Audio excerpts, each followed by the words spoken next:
All right. Okay. Share. I feel like I have like technical stuff activates my tisms, guys. Sorry. I figure it out eventually.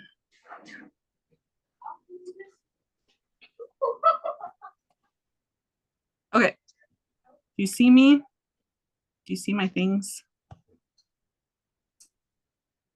Do you guys see my screen? Yeah. Yep. Okay.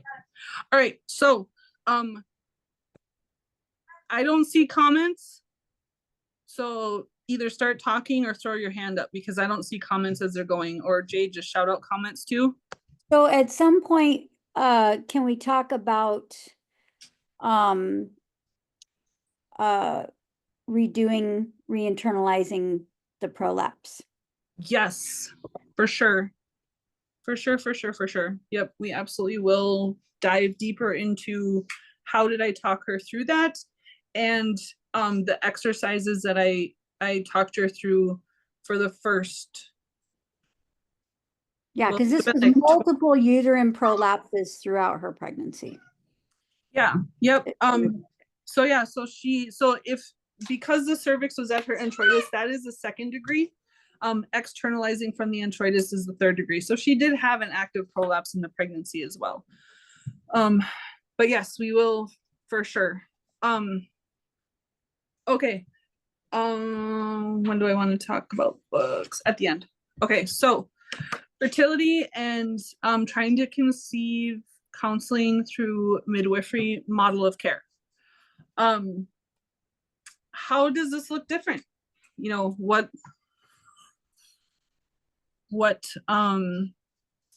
does it look like clinically?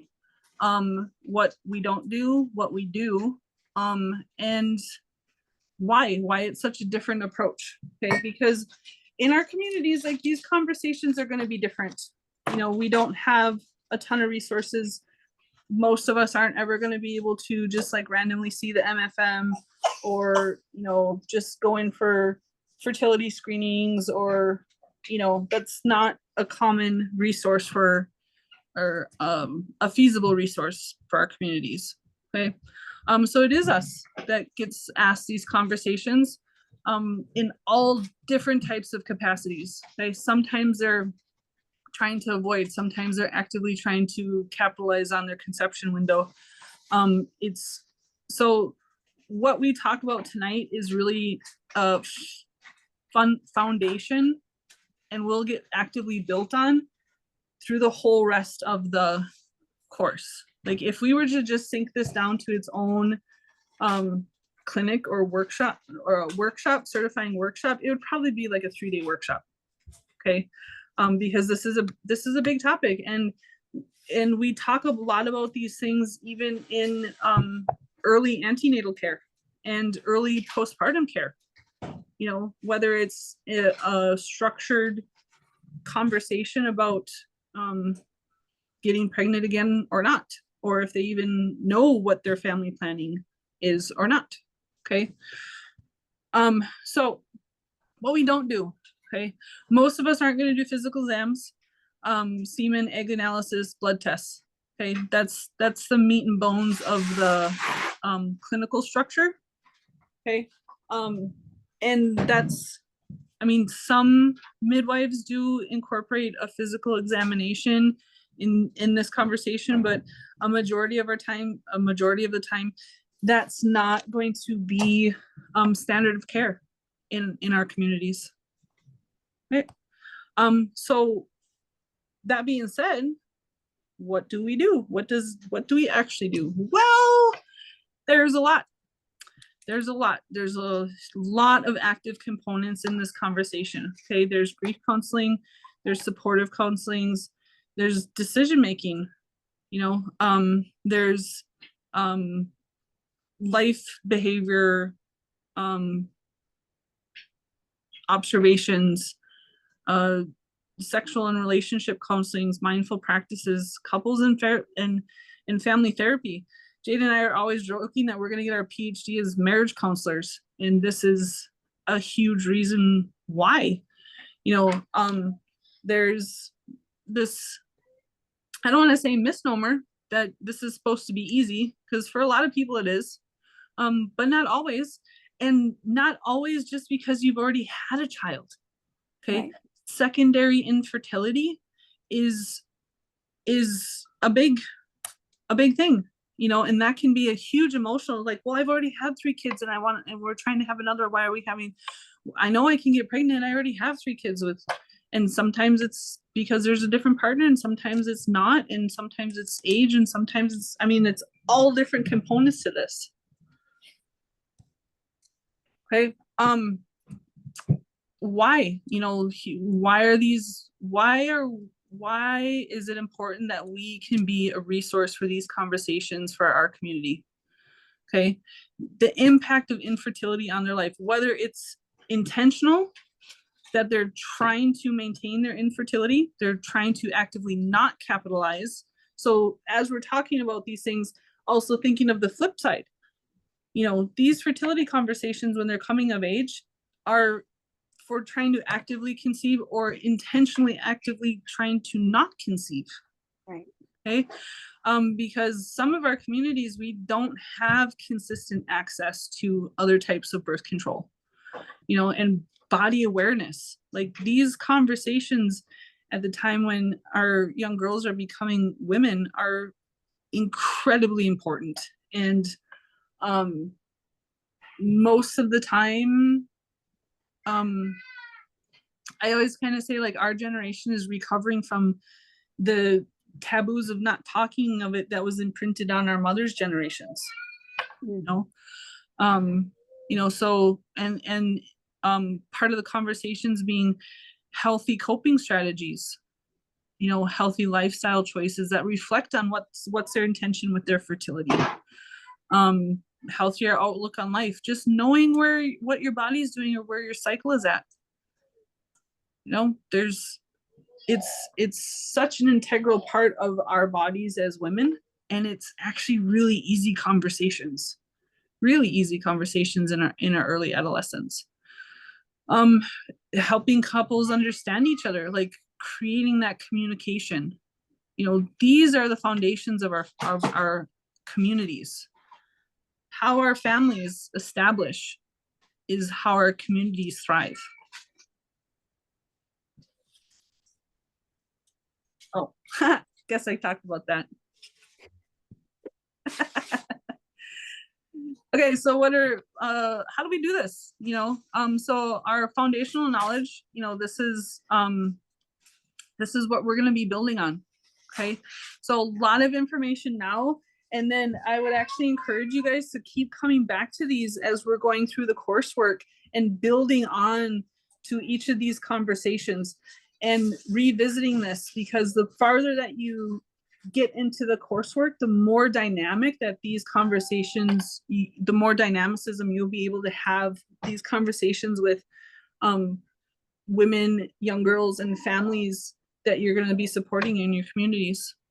And this is also why we started with AMP.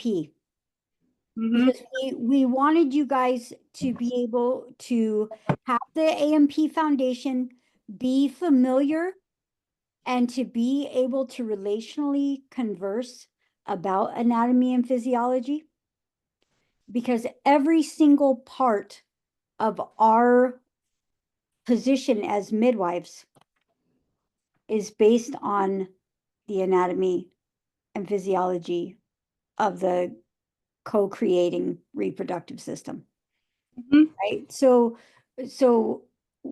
when we say, like, keep coming back to this, we really mean it. The more you get confident, the more you're able to say, oh, this sounds like a structural problem in your pelvic floor. Or if you have multiple uterine prolapses, right? Like there's all these different things that go back to AMP. Even just understanding, does your client have a uterus?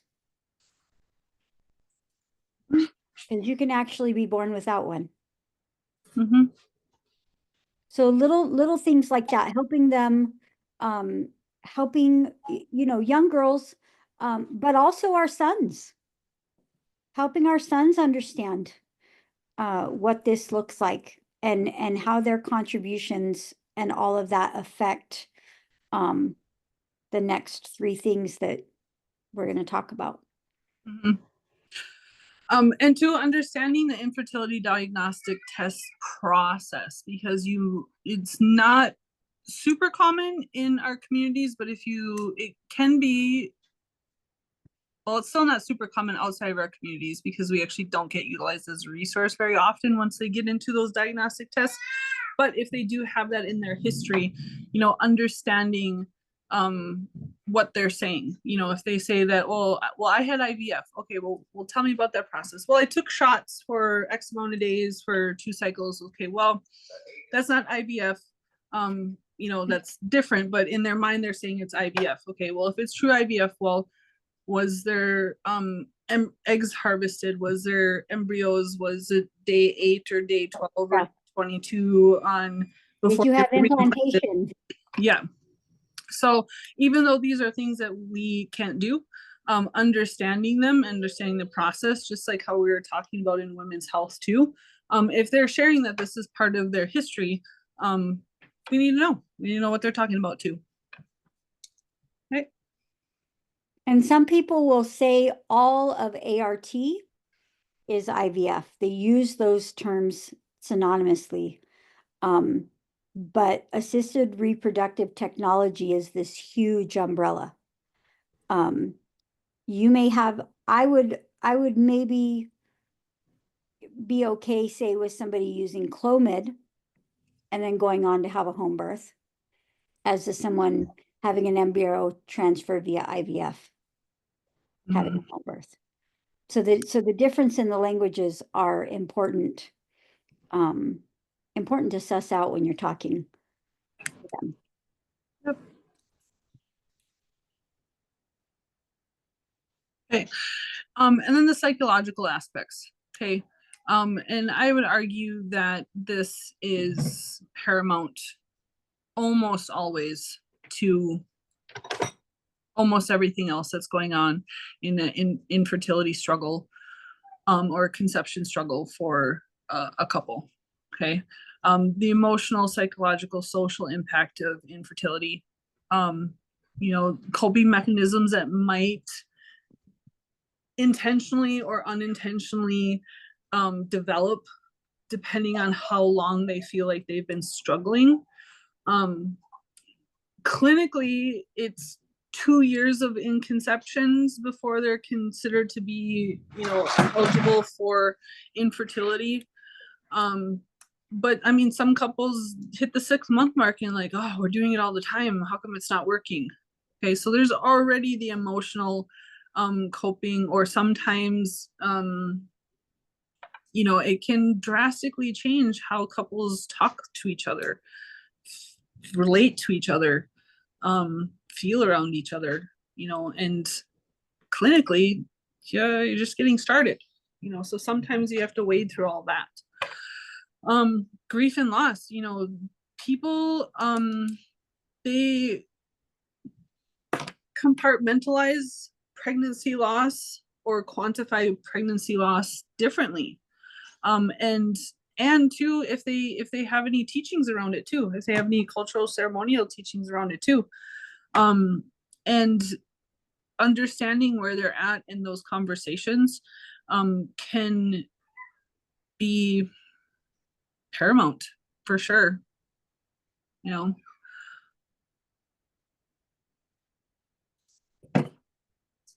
Got anything on this one, Twinsy?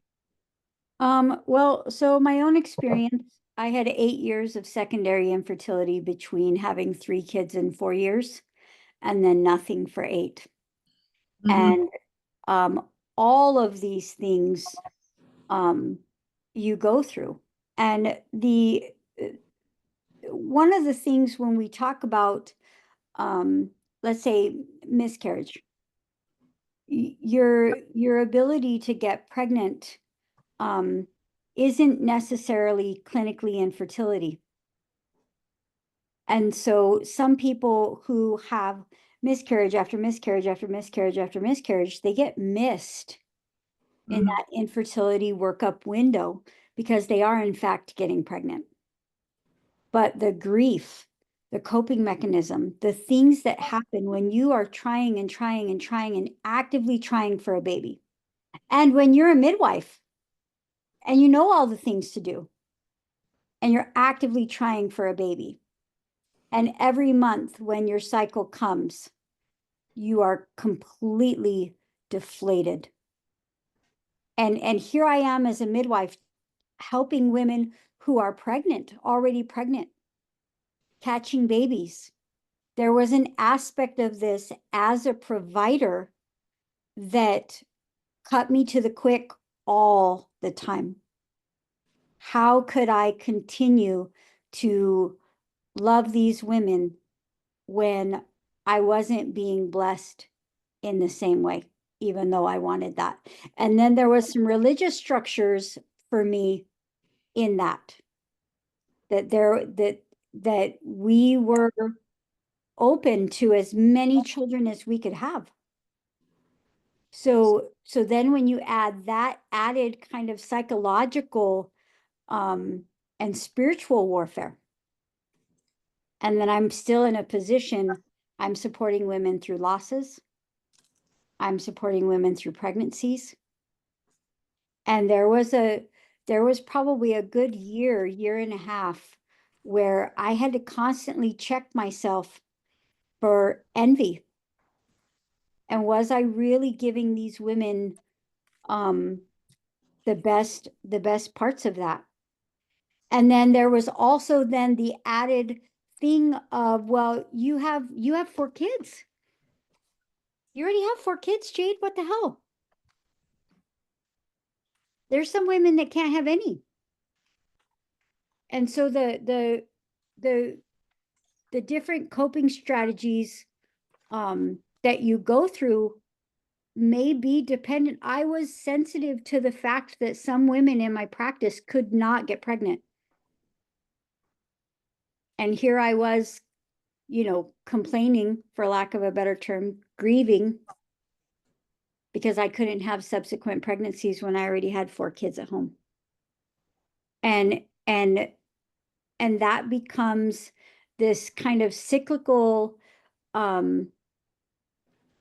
sadness and gratitude, and you feel all of these really kind of conflicting emotions all simultaneously.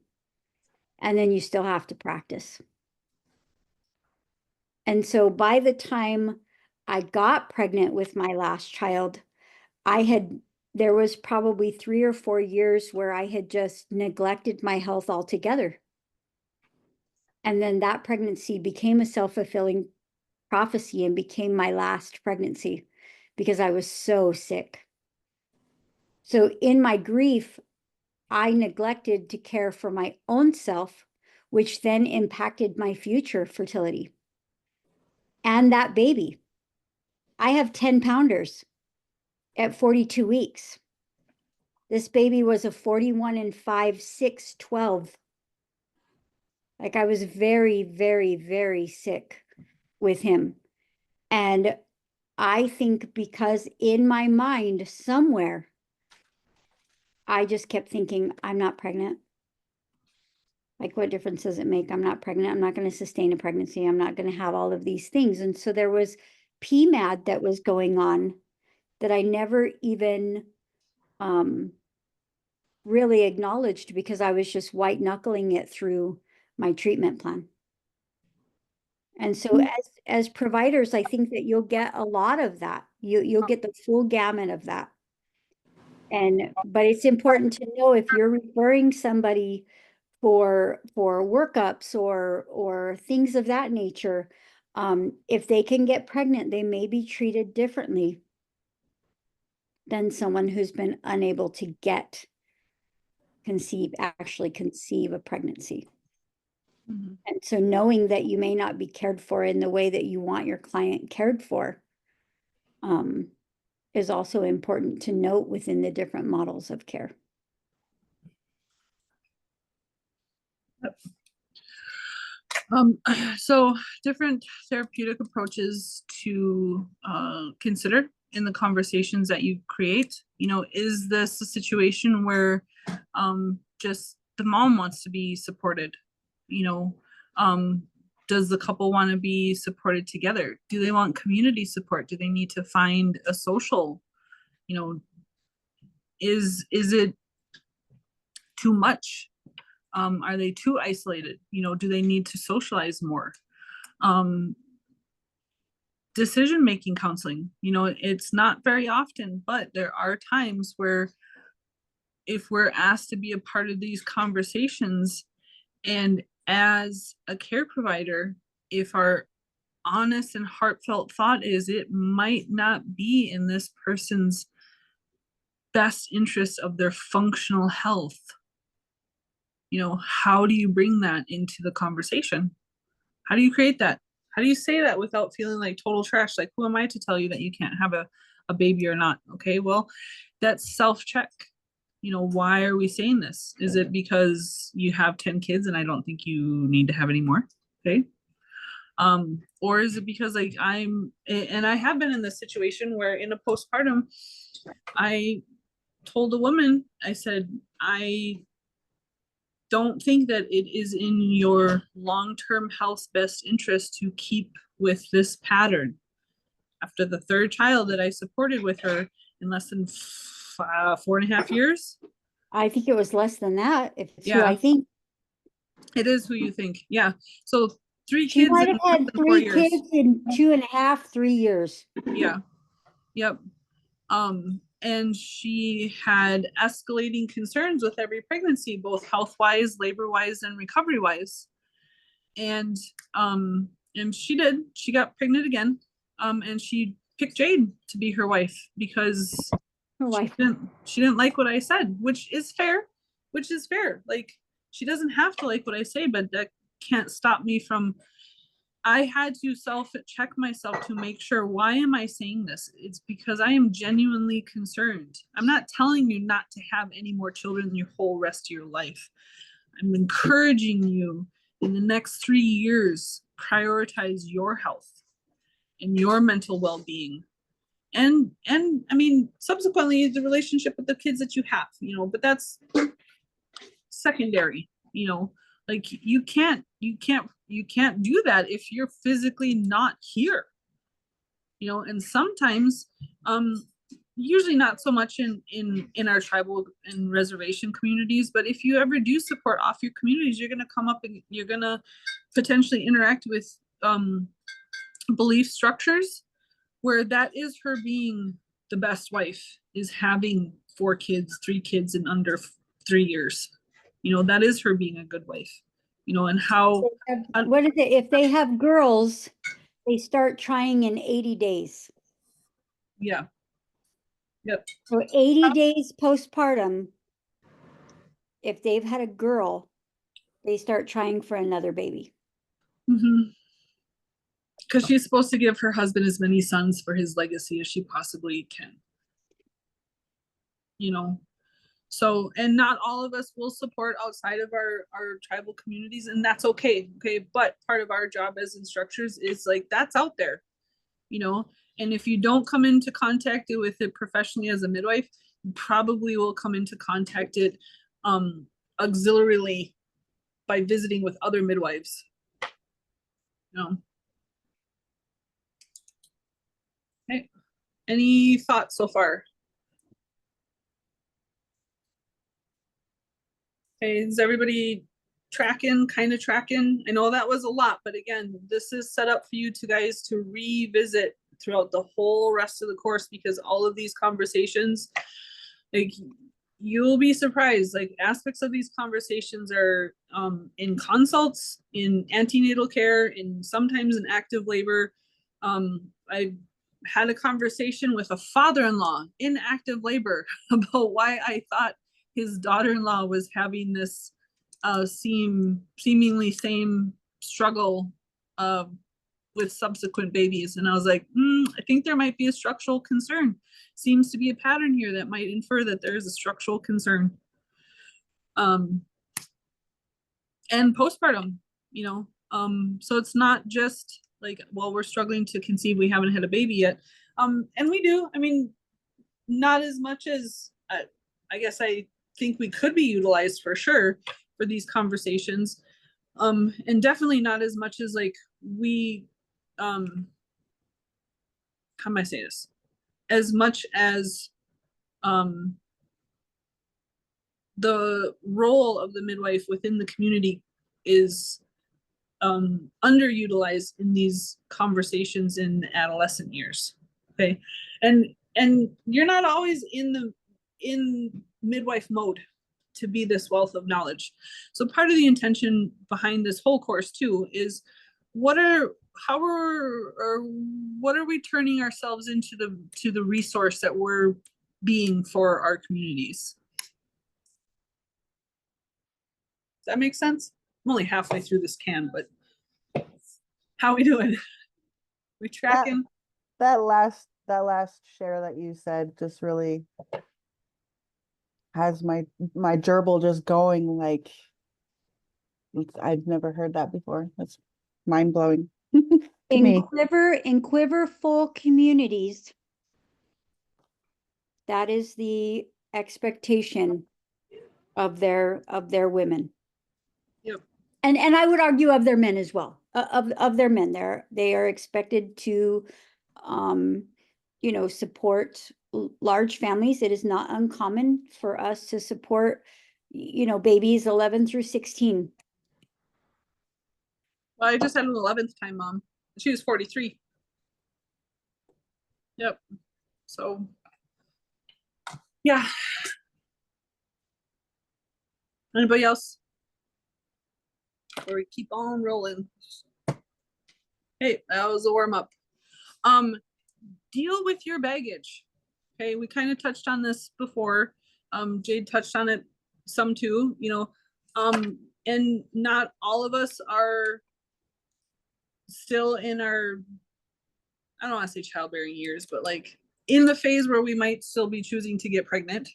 But regardless of that, our own pregnancy history, like if we had a lot of early term miscarriages, and it's actually something that I openly say, I'm not the best person.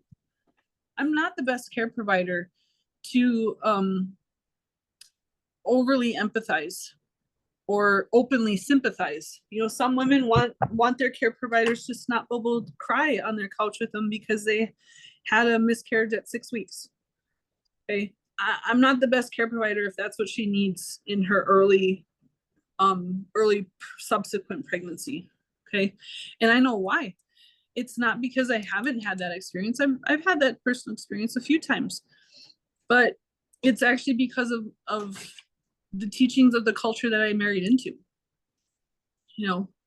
We're the teachings that were shared to me. You don't even say that you're pregnant until you're 3 months pregnant, because the teachings incorporate that acknowledgement of sometimes that happens and it's okay, the acceptance of that. Okay. So even though I've had those personal experiences where I've had clinically what would be considered a lot of early term miscarriages, my spiritual and emotional teachings, I'm not the care provider to sit and cry with a woman because, I can empathize with her. I'll absolutely empathize with her, but some women want you to sit there with the tears. Okay. And I've actually been in those situations where someone's like, well, she didn't feel bad for me. And I'm like, I actually did, but just because I didn't cry, and I don't know, maybe that's a skill that I can work on demand. I know some aunties can. I'm not there yet. Maybe I'll work on that skill in my 50s. But knowing that that's the truth about me. Okay. If that's what she needs in her subsequent pregnancy or her antenatal care, or because I've also seen that become an emotional PMAD problem in the subsequent pregnancy as well. Okay. So that can be very tenuous too. And we're going to re-examine this a lot. Deal with your baggage, sympathy versus empathy, know where your line is. Okay. And sometimes sometimes it's appropriate. Sometimes it's not. And where can you share your teachings, right? Sometimes it's not easy for me to sit and say to a woman, you know, because in my particular religious practices, we believe that if you got pregnant and you miscarried at any portion in that pregnancy, that that baby would have a chance to come back to you or to another worthy family. And B, we believe that that baby actually filled the measure of their creation. They just needed to be obedient and be willing to get a body and come here. So if you have someone that, you know, We'll share about the primate that hired you next and was like, well, Jane was my midwife, but she left my baby on the floor. yeah. So when I said to her, oh, can I tell you a little bit about that? And she was like, yeah, sure. And I said, well, in her cultural practices, it should be you who's picking up that baby, you who's welcoming that baby, you who's getting that baby's first breath.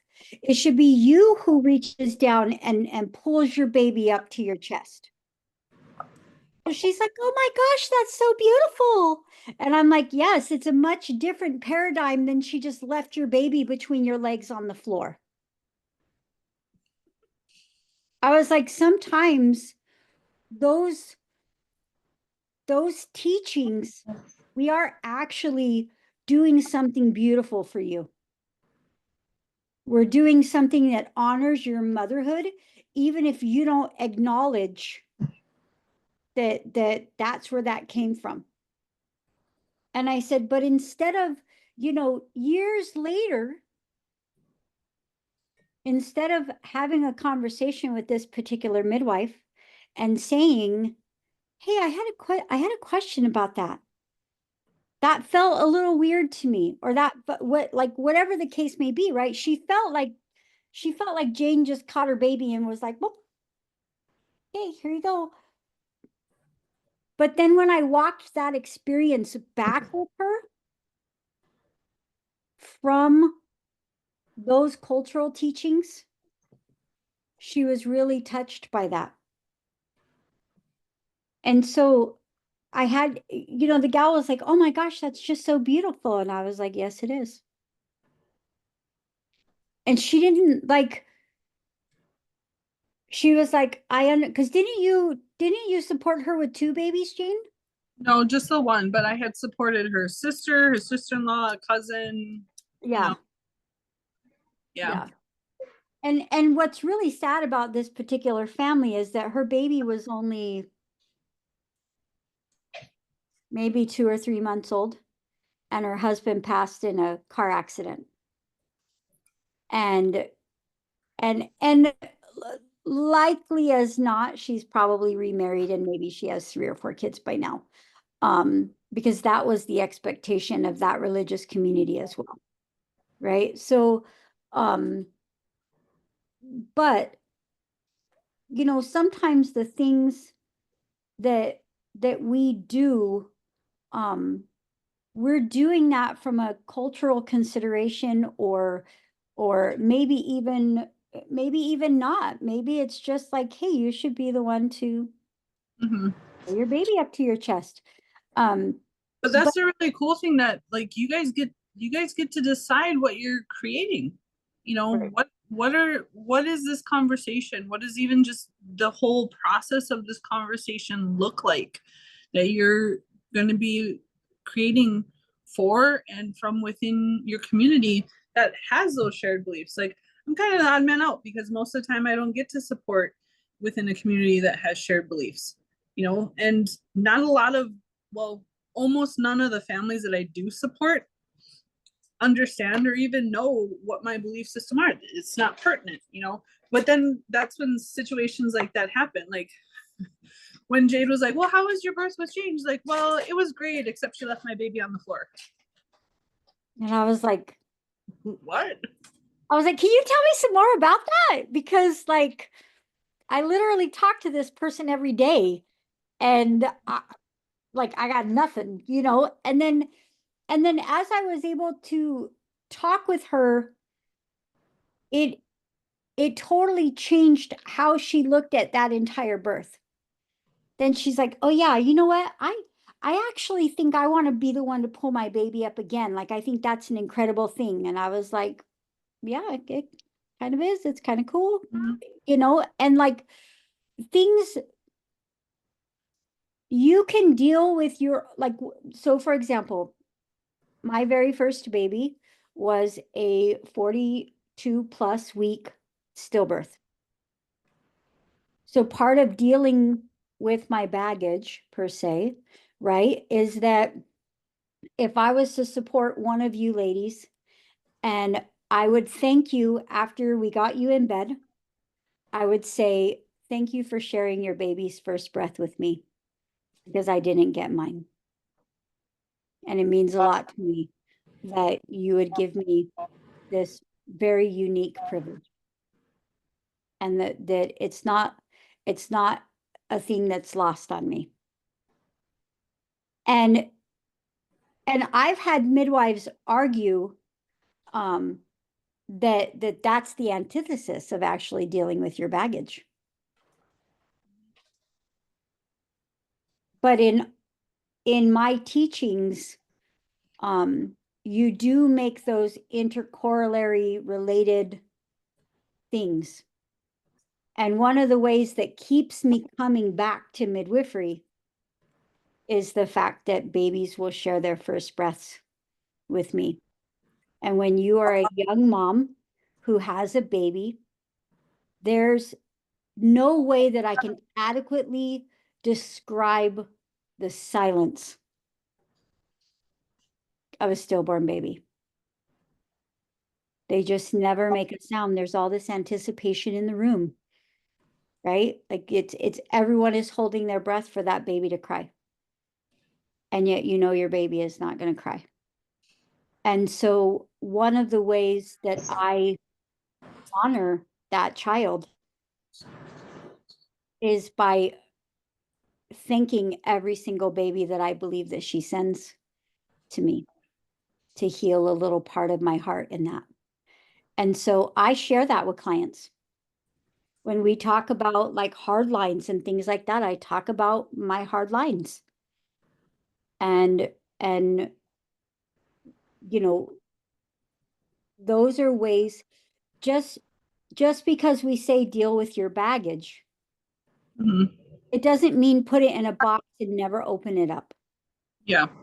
You know, And and for I me, think that it's becomes very, the thing that people expect that we're going to say. yep. Well, you have to protect your moms because, you know, talking about a stillbirth when they're pregnant is cruel. Yep. Well, and it's unique because I have an experience with a full term stillbirth as well, and I don't talk to very many. I don't talk to very many clients about that, you know, and it's just my approach with it. I talk about it when it's pertinent, if it becomes pertinent, you know, and I have my own practice and my own protocol. And most families don't ever see that, you know, most families don't see that I pray before every home that I walk into or every conversation that I sit down for. And that's me, you know, that's me. That's how I deal with my baggage. That's how I roll. I don't know. And But I think that everybody's sitting with us so far. Sorry. yeah, no, I was just going to say that I think that it's important to understand that both ways are equally valid and both ways are equally honoring to the pregnant woman and to our own journey as midwives and as mothers. And so I never want you guys to think that, you know, you got to pick where and where the other, hey, let Auntie in, Jane. Oh, I can't. Oh, Jane. It's not my fault. Auntie, don't be mad at me. Can you guys still see my? Okay, there we go. Now you're back. Okay, I want to make sure. Okay, still recording. Okay, good. Okay, how are we sitting with this so far? Because we're gonna dive into some more. How's everybody sitting? Thumbs up. Sitting good. I have a question. Yes, please. And this may be for Millie. And midwives. Will we go through with how to take care of the family spiritually after a stillbirth? Yeah, we can for sure. Yep. Yep. We will talk about Culturally. Yep. Yeah, we will definitely have times in subsequent units when we're talking about struggles or loss or birth events or birth processing. And it's up to you guys how much we want to share practice, how much and I'm open to sharing whatever. And part of my teachings is if I share it with you guys and you want to pick it up and incorporate it, it's yours to pick up and incorporate. So yeah, most definitely. I think that those are very, very important conversations. Sorry, I'm late. Yeah, I agree. I would just ask that you guys either put your SEMA down and then give that, because we can't do a virtual gift, but you turn around and give a gift to somebody in return for those teachings.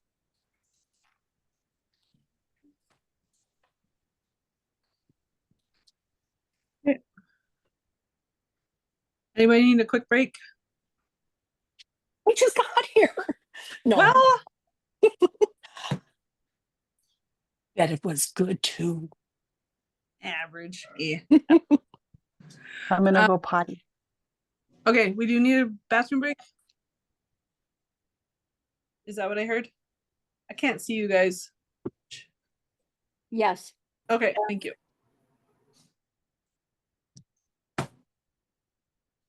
Auntie, you left us unsupervised. Literally. She's so brave. Literally, I know. Unbelievable. I'm just sitting here Who is this watching gal?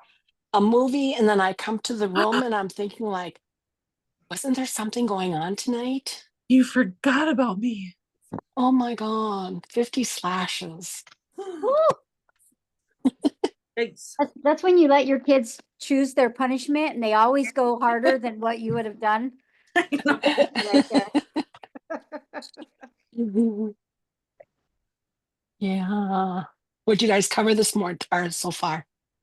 Not much. Oh, Let's just not do- much. No, just how to counsel families with infertility, looking Nice. looking at what does fertility and trying to conceive counseling looks like, some of the things that we're able to do versus some of the things that we're unable to do. Mhm. Some structural incorporating considerations of that. what conversations maybe to create or incorporate, or at least Mhm. that's what I hope that I conveyed. I don't know. Mhm. The coffee's hit me. Watch out. Oh, I ordered over the online a Java burn. It goes in your coffee. Oh, like my the content powder. stuff? Yeah. Holy moly. I Let had to go into town to get some groceries tonight. And by the time I got into town, which is like 15, 18 minutes, I was like sweating. And I'm thinking, like, what in the world? You're only supposed to do it once a day. So next time I'll do it in the morning with my morning coffee. But you don't taste anything, and it's got a lot of vitamins and that L-theanine, Yep. and green extract green tea. But boy, did Nice. I get a buzz. You're gonna be up all night, Auntie. I hope not. You should send me that link. I might need to try that out. It's just called Java Bird. Okay. Mhm. Mhm. Whoever needed a bathroom break, are they back? Or Not yet. Okay. Not yet. Yeah, well, we can do, yeah, so we, yeah, talked about how, like, the big thing, clinical differences that we can't do, things that we can incorporate, talk about support, why, you know, why Mhm. is this, why are we such an integral resource for our communities? Because Auntie said so. And then Girls. dynamics of the conversations to consider, or, you know, things, sticky notes to keep in the back of your brainstem as families are starting these conversations. Mhm.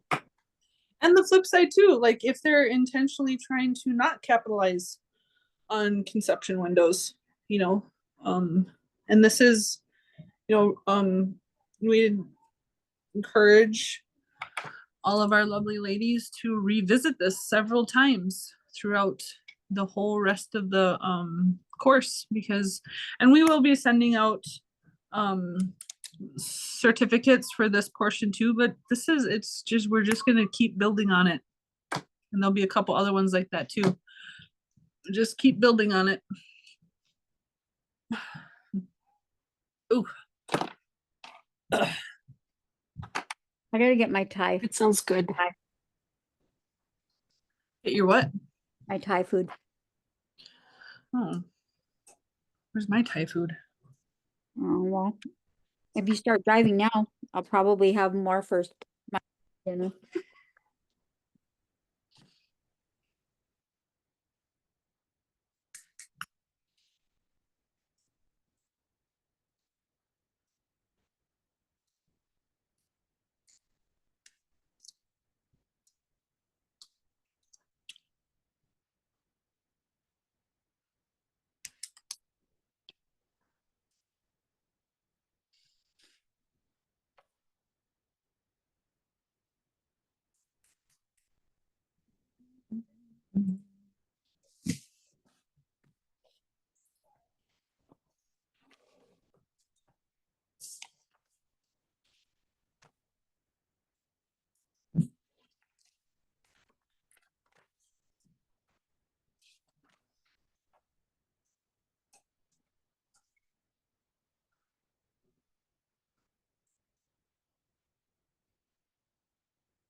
Are we all back?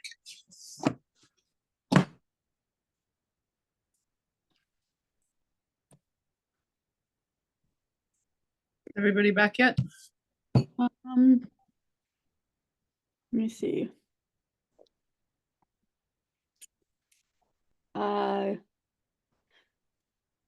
Possibly everybody but Amaris. Oh, okay. Um, her picture is you know, a standard. Oh, okay. Can we get a thumbs up if everybody's back? Oh, Amaris is here. Oh, okay. All right. Okay, so these conversations, how do we open these conversations? A majority of the time, you know, these are conversations that we're asked to be a part of, so we actually don't really need to, you know. And we're there, so a couple different approaches, like you can just ask, you know, what what can I help with? What would you like me to know? But in my experiences, with being asked to be a part of these conversations, there's just a floodgate waiting, just a big old floodgate waiting. So assessment or intake questions, usually I don't have a structure for it. I don't have a sheet or a form to it because this can look like so many different things. You literally don't know what's going to get dumped on you.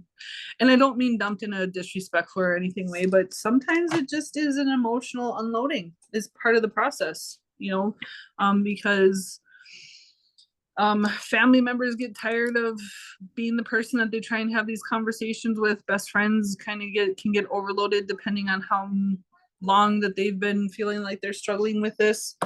And they need the emotional and mental emoting of just someone that's literally there to listen to all this. Okay. So from that, there's usually a majority set of the information that is in that pile. Okay. When I was a younger midwife, I would actively take notes while they were talking. I don't usually do that anymore. You know, most of the time I'm just listening, and I don't note take as much as I used to, but starting out that way is good, you know, because it can feel a little defeating if you have to go, if the person that is supposed to be there, or they feel like you're the person that's supposed to be in this conversation, and you have to go back and be like, did you say this? You know, so as you're exercising the skill of mentally organizing your sticky notes, note taking is fine. It's a good thing to do, you know. And most of the time, you know, the what's been tried so far is in that dump. You know, it's all in there. And like I said, you know, this is where a lot of the mental, emotional, and relationship structure is coming out.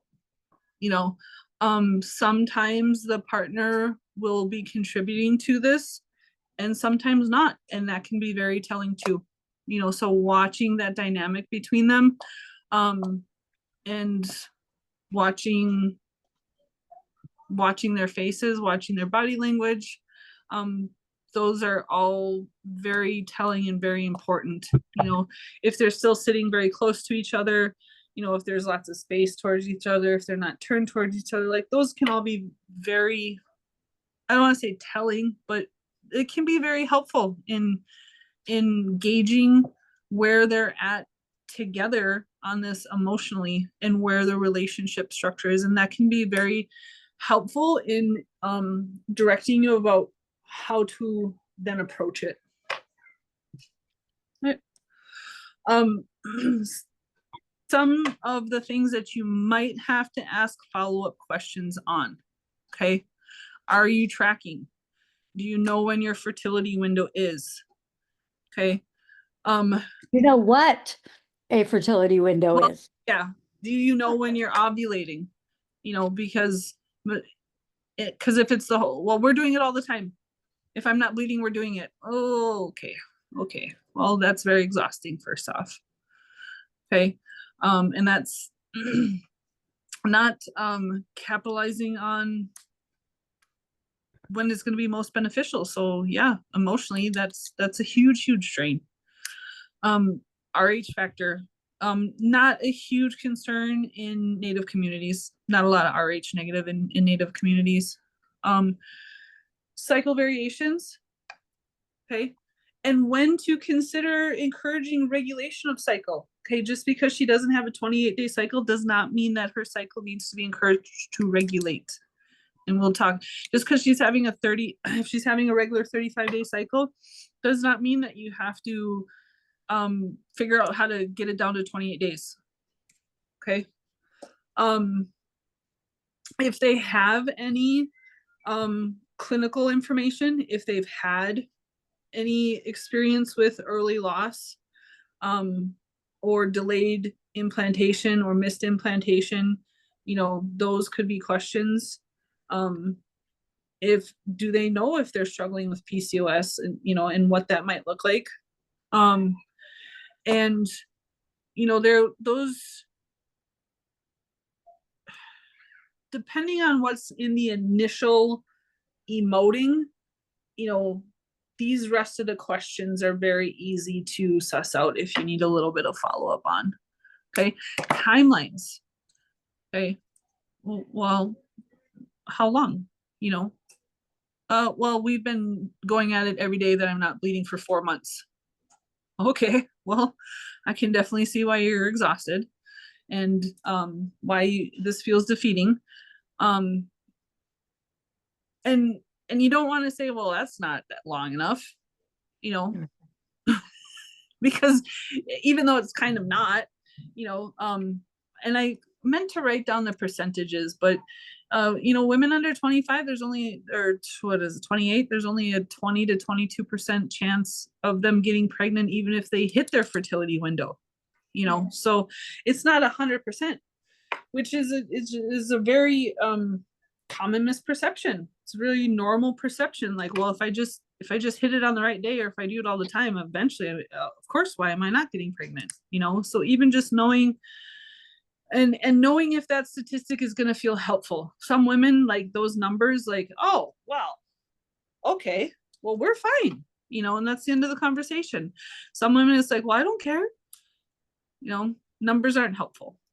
And I've started asking women now, how long or have they taken artificial birth control? Yep, I mean, that's a huge one. And It's one of the first questions now if someone says, I'm having difficulty conceiving. Yep. How long have you been off of birth control?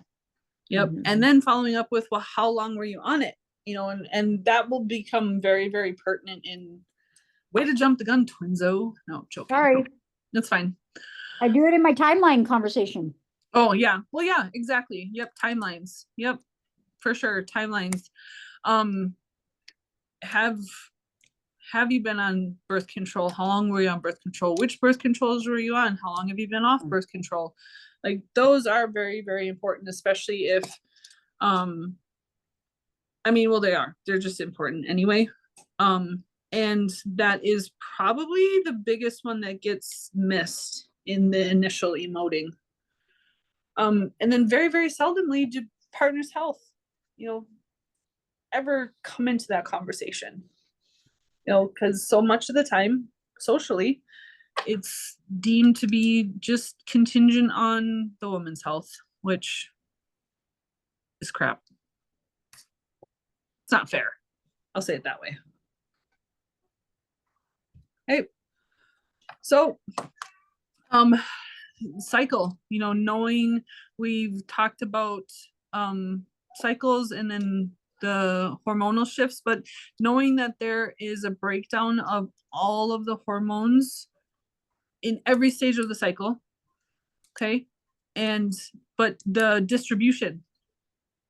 Okay. And then this is where knowing the distributions of the hormones in which stages of the cycle can be very helpful in association with the symptoms that they're talking about, what they experience when they're having their cycles.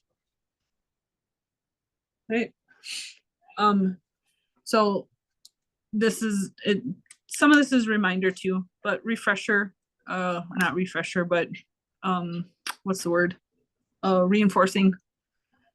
No. Reiterating. Yeah, reiterating.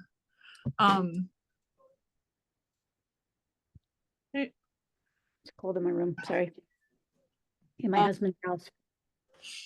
Talking about temperature tracking, you know, if they're already doing it, or how to explain it, if that's something that they might feel like they want to try or have capacity, you know, understanding what the structure is and creating the conversation of being able to articulate the conversation of, this is what you're looking for, this is why it's helpful, this is how it can be helpful, of knowing when you're in your fertility window. you know, because some families, you know, they'll be able to access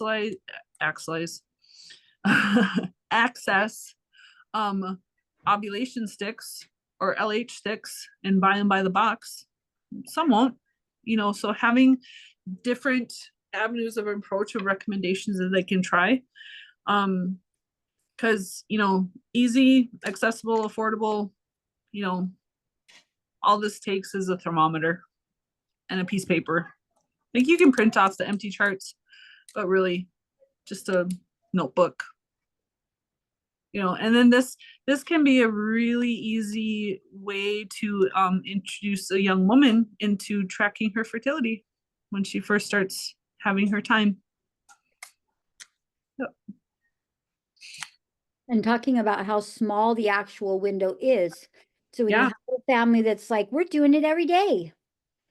And I'm like, okay, but all these days? It's wasted effort and added frustration. There's only actually 5 to 6 days a month that you have to put concerted effort into. And then talking about how if he's finishing every single time, Yeah, why that can be a problem too. you're running into potentially lowering his count. So even if you are intimate in that fertile window, you may be having working against yourself. You know, Mhm. because if they're being intimate and he is orgasming every single time in the days when it's essentially wasted effort, then the days that you actually want to capitalize on, you're kind of putting a hit on quantity, quality, and vitality. Mhm. Right? Emotional things that they could be talking about in how they're feeling and how that can be, if they're not tracking, okay, but they're saying, well, on this half of the month I'm crabtastic, on this half of the month I can't keep my hands off of them. So pulling out those kinds of things that could be telling you, you know, where sussing out where their fertility windows might be if they're not already tracking, or if they, you know, essentially have no concept of fertility windows. Right. Right. Other ways, easy, accessible, and cheap. pH paper. Okay. And ferning that we talked about before. You know, so these are different methodologies that you might consider to incorporate in your practice or make access be an access resource spot for couples, families, young women, you know, any women in your community. It's just a roll of pH paper.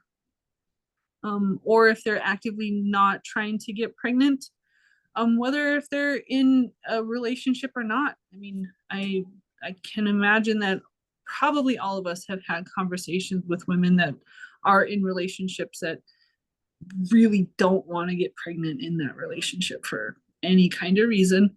You know, this is something that if there is a need to for this to be a discrete personal choice, you know, it's a heck of a lot easier to hide than pills. This gal is also having a boy by this chart. Mm-hmm. Yeah, we'll talk about that too.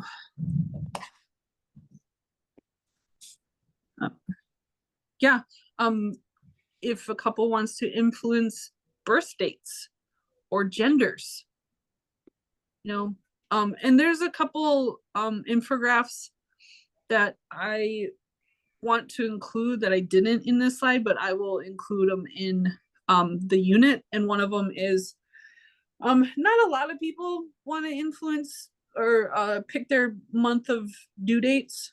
Some do, you know, and there's really easy charts. Just keep it around, you know, and having that conversation. Same with gender. No, we can't guarantee, but there are specific times of when do you capitalize on that fertility window. So if you look at this chart, The middle purple is her fertility window. Okay. And she was intimate. Oh, do I have a pointer? Hey, check you out. Where did it go? Come back. Anyway, okay. So they were intimate 2 days in their fertility window, right before and right on ovulation. And if they are wanting influencing gender, those are the prime days to try and conceive a boy. Okay. If they're wanting to try to encourage the conception of a girl, you know, talking about being intimate in the early part of the fertility window, but not in the middle or late part, is a better chance of trying to conceive a girl. Okay. That is not what I wanted. What the heck? Oh, hold on, guys.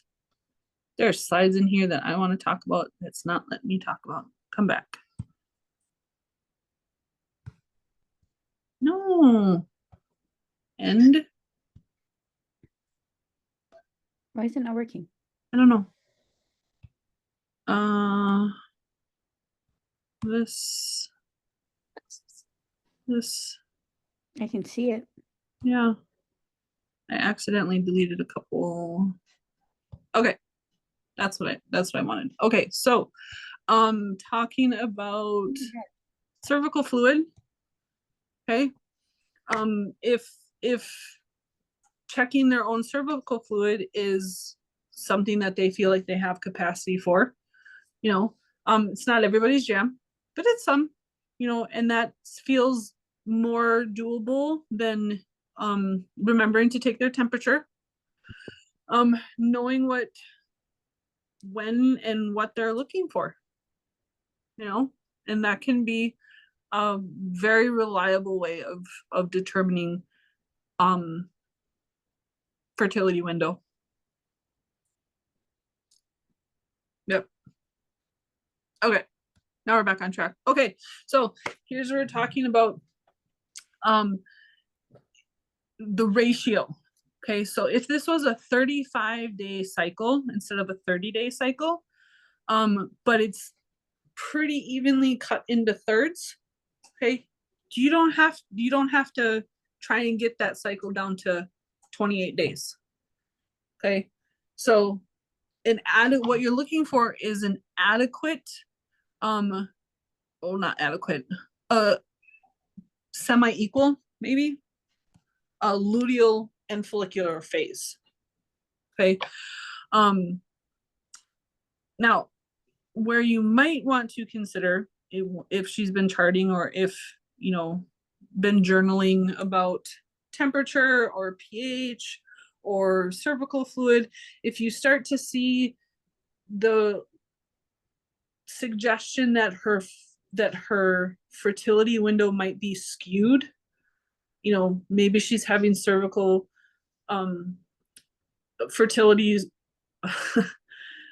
cervical fluid, fertile cervical fluid, there we go, hello, Later. around day 8 to like day 11.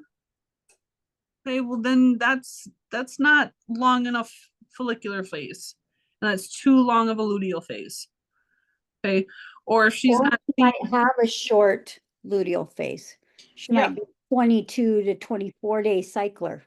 yeah, So she's ovulating earlier in the go.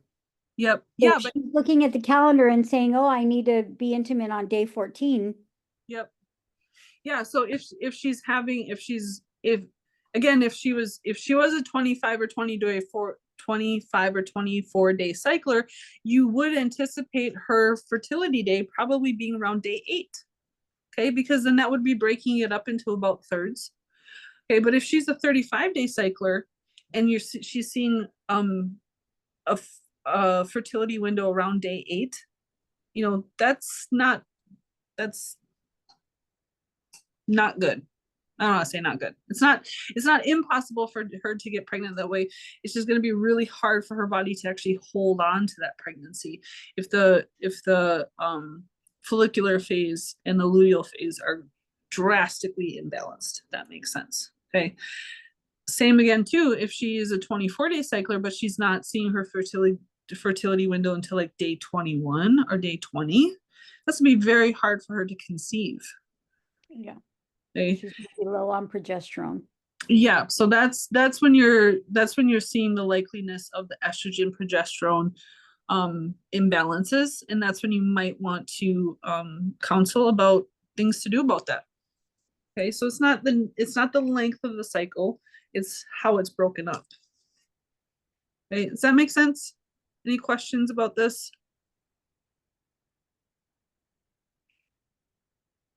Okay, and then dad's contribution too.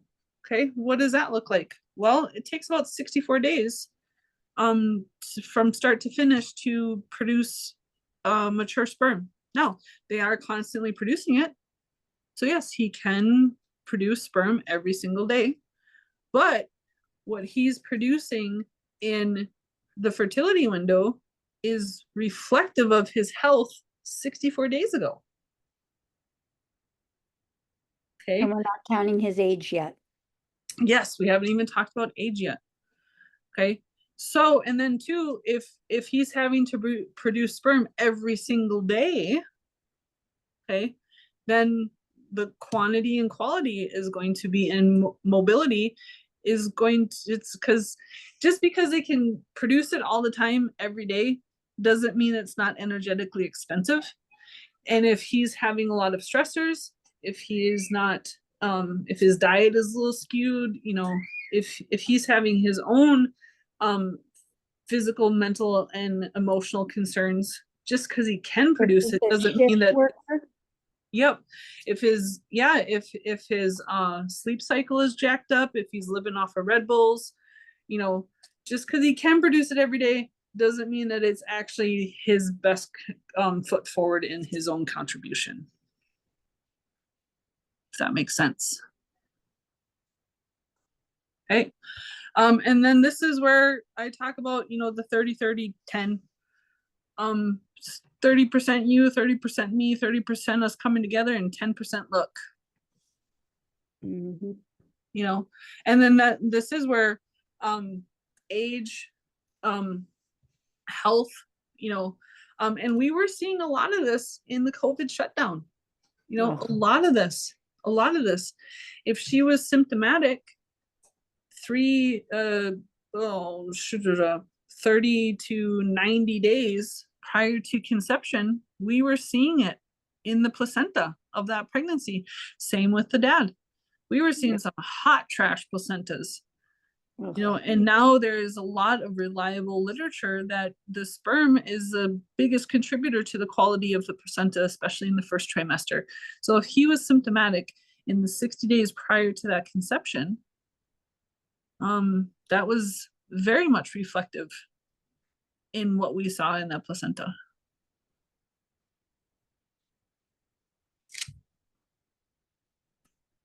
Hey, how are we doing still? Thoughts, questions? I threw this one in here just because I didn't know how we were gonna roll. How are we doing? Still rolling? Anybody else do we need another bathroom break? Plus I didn't know how long we were gonna surmise and postulate around all these wonderful topics. Yeah. Okay. We're good to roll? Yes. Okay. So it's gonna sound like we're hounding on PCOS, but we're not really. Okay, it just gets called PCOS. Like that's the common, like I would say it's the umbrella for sure. It's the umbrella for sure. I would go as far as saying 80% of women who are menstruating at different points in their life for different reasons have a combination, and it changes all the time. But it gets umbrellaed as PCOS, like that's the, I don't know, catch label or whatever.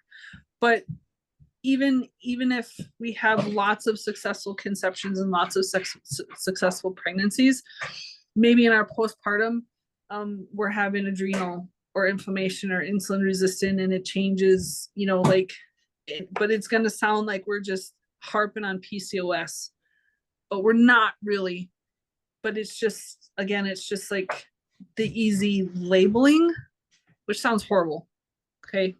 And PCOS is not the only reason why women struggle, but again, like, it's the umbrella, and it literally does potentially cover 85, even if they don't have fertility or conception struggles, changes in your cycle, changes in your ovulation, changes in postpartum recovery, like, can easily fall into several different combinations of these 4 big ones. Okay. And then these 4 actually can really easily get broken down into these 7, you know, and a lot of them, like number 2 gets overlooked a lot. Well, you don't have a PCOS body type. That doesn't mean crap bananas. Like, so women who are lean and lanky, well, no, it can't be PCOS. You can't possibly be struggling with infertility. Like, you don't have that pear shape. You don't have, you know, like, no, you don't. That's very dismissive, and it's usually very wrong. Okay. The PCS repair protocol, fantastic resource. It's great. It does a really good job of breaking down these 4, and you can see these 7 in what they talk about too. But yeah, it's actually one that at some point, you know, piece it together, but probably go through the whole thing at some point for sure. Okay. Dang, guys, you're gonna have to throw some blockades in here. Any questions about want to talk about any of these? Okay, and then this is definitely where the conversation of like, how long were you on? If you were on synthetic hormone conception, how long were you on it? At what age did you start? That's a huge one, because so many of the time we're like, well, you have acne, but you know, you're not cycling anymore, but it's just gonna, you're not cycling yet. And it's just gonna help make sure that once you do start cycling, you're gonna be regular off the bat. So Gonna regulate your hormones. yeah, That's the biggest lie that's ever been said to that's women. the biggest stinking lie. And so we might be visiting with women who are wanting to become moms the first time that have always been on synthetic hormones. Their body has never cycled without it. You know, yeah, that's going to be hard for their body. It literally doesn't know what to do. Okay. And she might very well struggle with infertility for 2 or 4 or 6 years. You know, and normalizing, like, I can't remember where I read it, but somebody said you can kind of ballpark half as long as you were on synthetic that it takes for your body to re-regulate off of synthetic hormones. I think that's in Tamika's book, isn't it? I think so, maybe. So arguably, you know, if a young woman is 20 years old and she got put on it when she was 10, but she didn't start cycling until she was 12, you know, for whatever reason, okay, just ease of math because I suck at math, you know, it might be 5 years at least before her body understands how to create a cycle on its own, a functional cycle. Yeah. She may be having what she thinks is her cycle, but they're all anovulatory. Yeah, and that's the other thing too. Or enough of them are that she's like, no, my periods are regular every 28 days. And Yep. I'm like, yes, but are you ovulating? Yeah, but are you actually ovulating? And that's a huge thing in the postpartum. Okay, just because you're not having your period yet just because you had a baby does not mean you're not ovulating. And you'll ovulate a couple of weeks before you have your Yep. first period, ladies. So when you get that Yep. baby at 5 months postpartum, Yep. I always make sure that I have that conversation. Even doesn't matter how many babies they have, doesn't matter if I can pretty much guess what their family planning style is. Okay, just as a reminder, just because you might not get your period for a couple months or however long you might, doesn't mean that you're not ovulating, just as a reminder, take that into consideration, do with it what you will. But I just want to say it doesn't mean that you're not ovulating just because you're not menstruating in your postpartum. And some women are okay with that, and some women want to capitalize on it, and some women, it's like I just laid the holy grail in front of them and they never considered it, never heard of it. Well, I didn't get my period. Yep, you probably didn't, but you clearly ovulated. It's part of the reason why I carry pregnancy tests in my postpartum bag, because I've had to use it at the 6-week checkup. Yeah. Any thoughts or questions?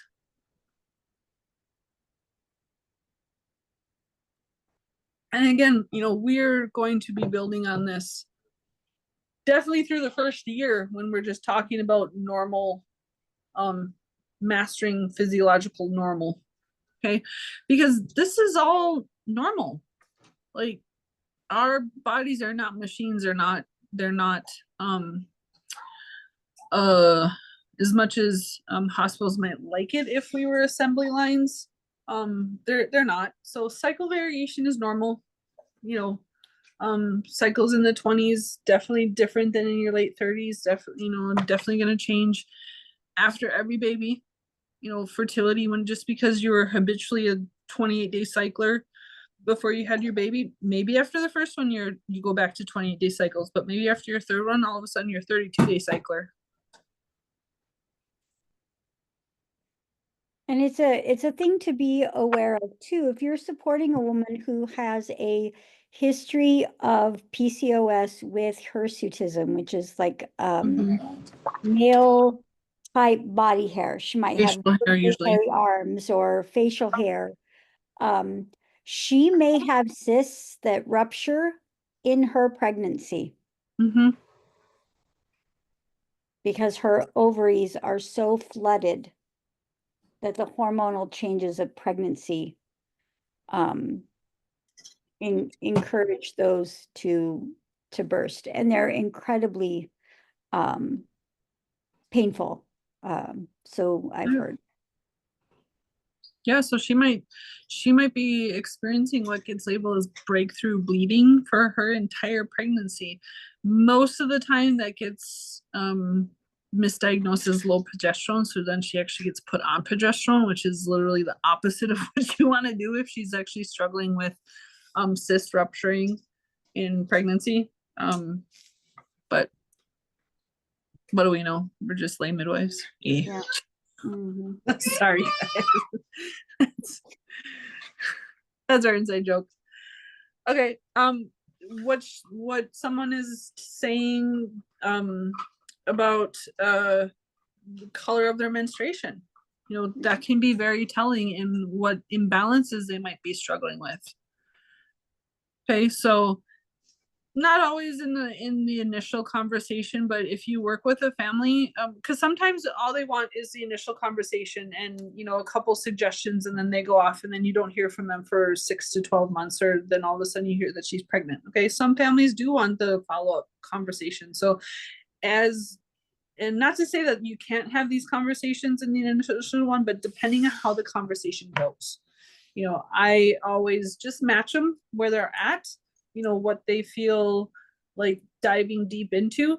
And some women are so exasperated, they'll tell you where their cervix is positioned currently because they checked this morning.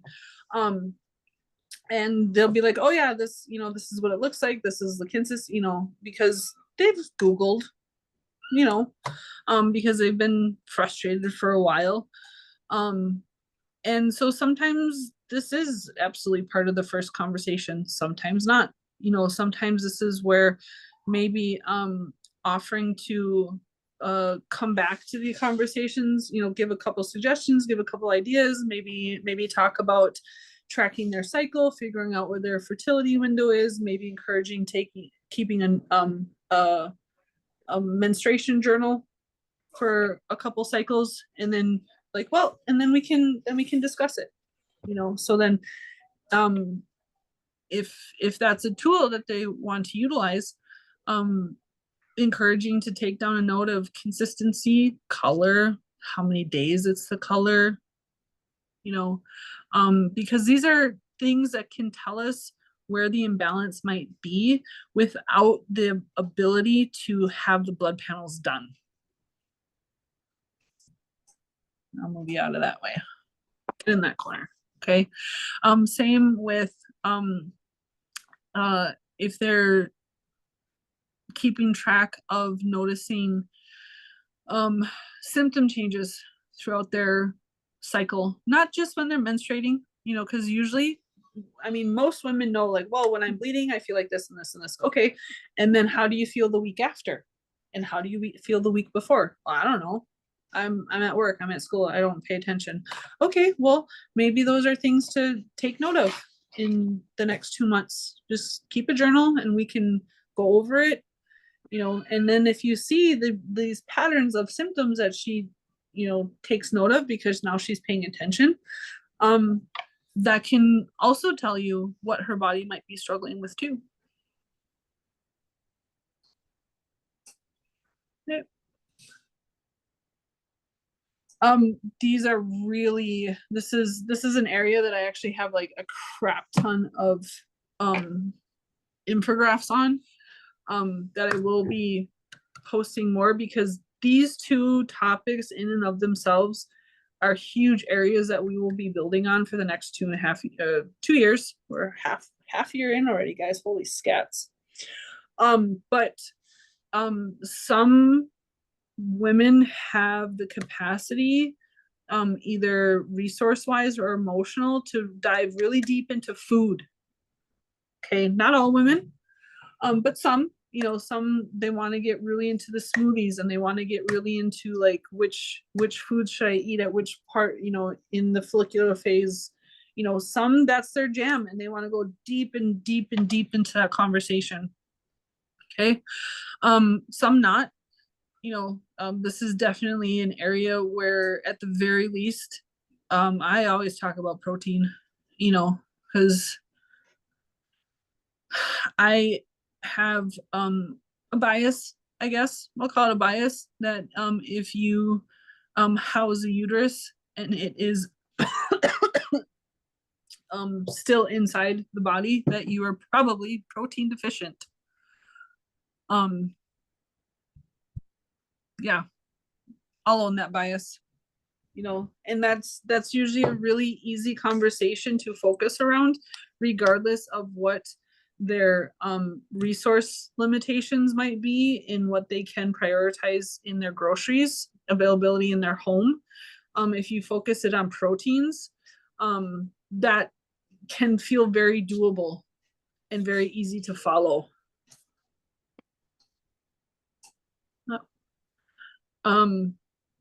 Some women want to get really deep into the herbs, and we'll take deep dives into the herbs.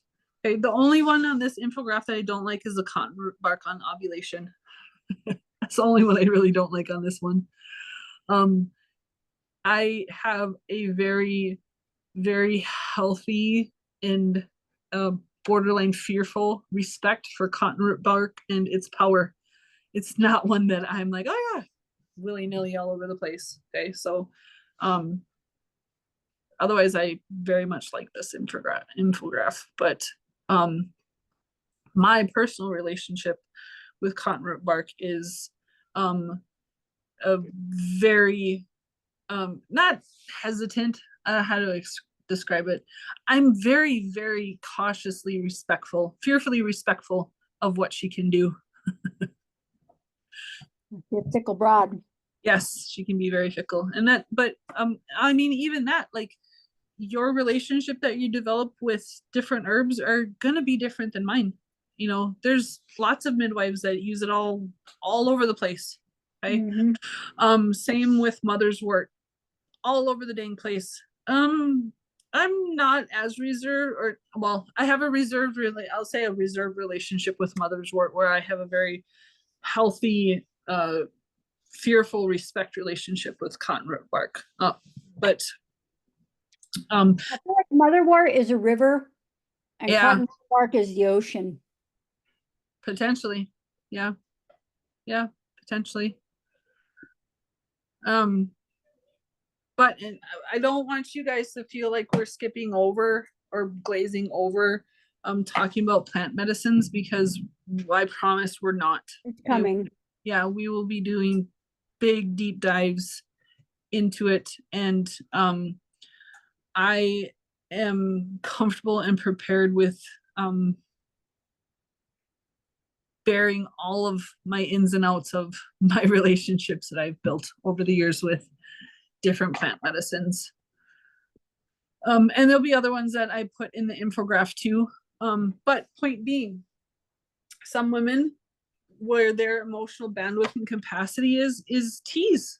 Different, what are the tea blends that I can have at different stages of the cycle. Okay.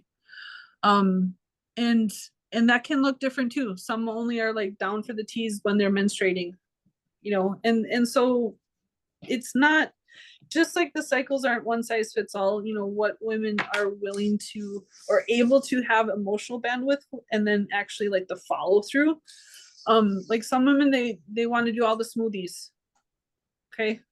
And that's where you meet them, so you do a deeper dive into the cookbooks, and you come up with, okay, well, this smoothie at this time, and this smoothie is going to be really good for, I think you might have a progesterone overload, so try this smoothie in your follicular phase.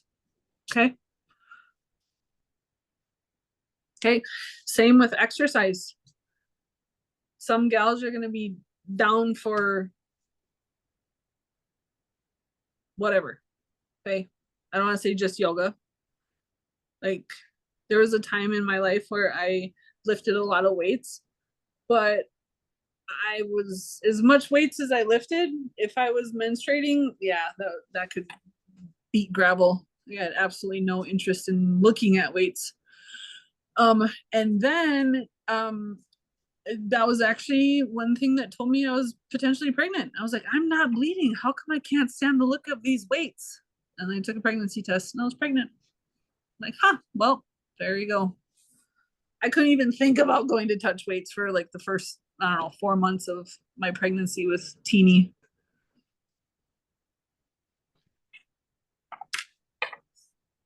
Right. So really, my point with these is like being a broad Rolodex.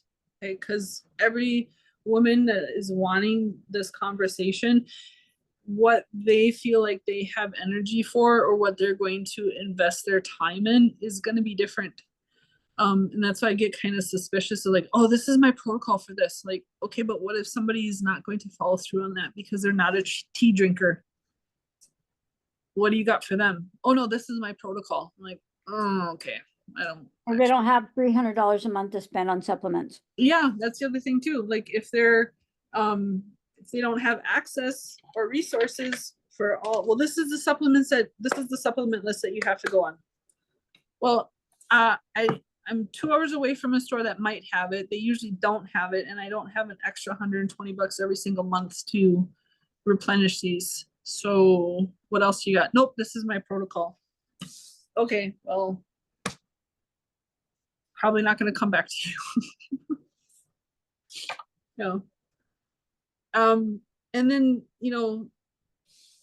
male fertility, like we were talking about, count, mobility, quantity, quality, some husbands, partners, dads, whatever their current title is, they're all for it. They want to do their part. Okay. They want to know too. some not, and I usually ask, well, not that I exclude the husband or the dad, but I'll usually, how do I say this? Not suss out what his capacity is, but if he's not really an active part of the conversation, or if he's just an observer, I'll kind of broach it softly. It's definitely because I'm not trying to create a point of contention where then once they are not in the conversation with me, then she's like, well, you got to do this too, and you got to do this too, and you got to do this too, and you got to do this too. And if that's not, and if that's not his capacity or what he feels like he can be consistent in, or if he even thinks that it's worth his time, then I've just created a point of contention between them.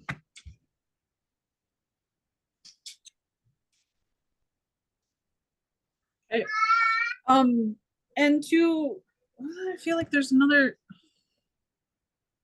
Oh no, it was a different food infographic for male fertility, but I'll include that in the platform too.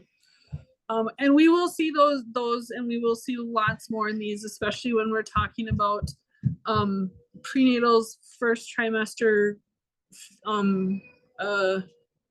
embryonic development, fetal development. Like, we will be getting into all of these much, much deeper too. Hence why we're like, come back to this, revisit this. We're going to be building on this too. Okay.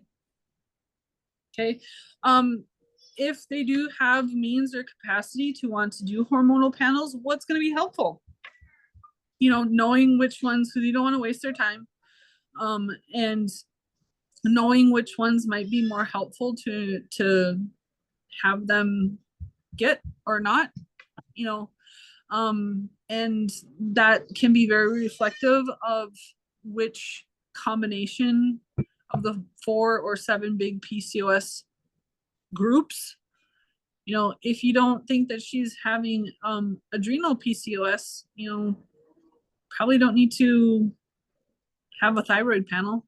You just saved her $170.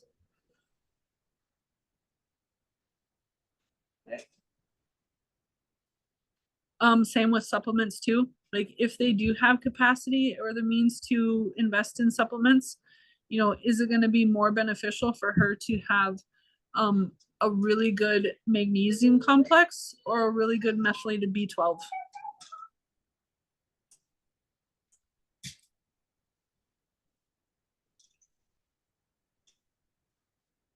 Okay. Any questions?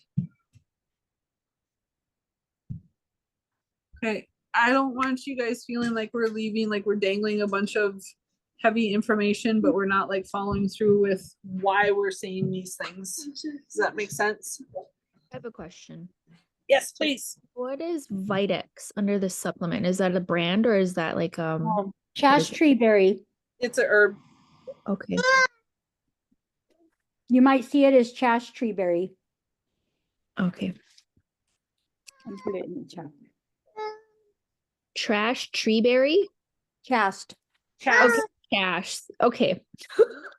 Okay. Chast tree berry. Got it. Thank you. Tastes like trash. That's ridiculous. Trash berry.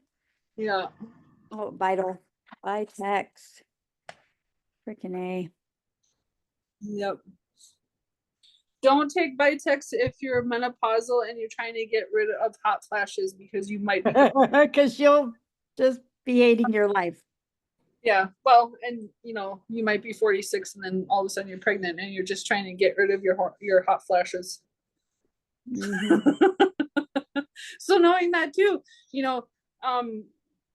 these are not these conversations are not that different than what you might have with someone that is struggling with menopause.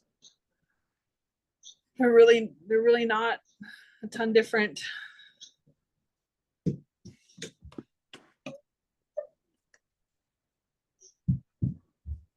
Hey, Vitex is really potent. So if you see someone that says, I take Vitex every day of my cycle and I've been taking it for a year, Oh, Lord. You should cycle that. Yes. It should only be taken during the latter half Mm-hmm. of your cycle during your luteal phase. Or you will then become, or you could then become very estrogen dominant. Mm-hmm.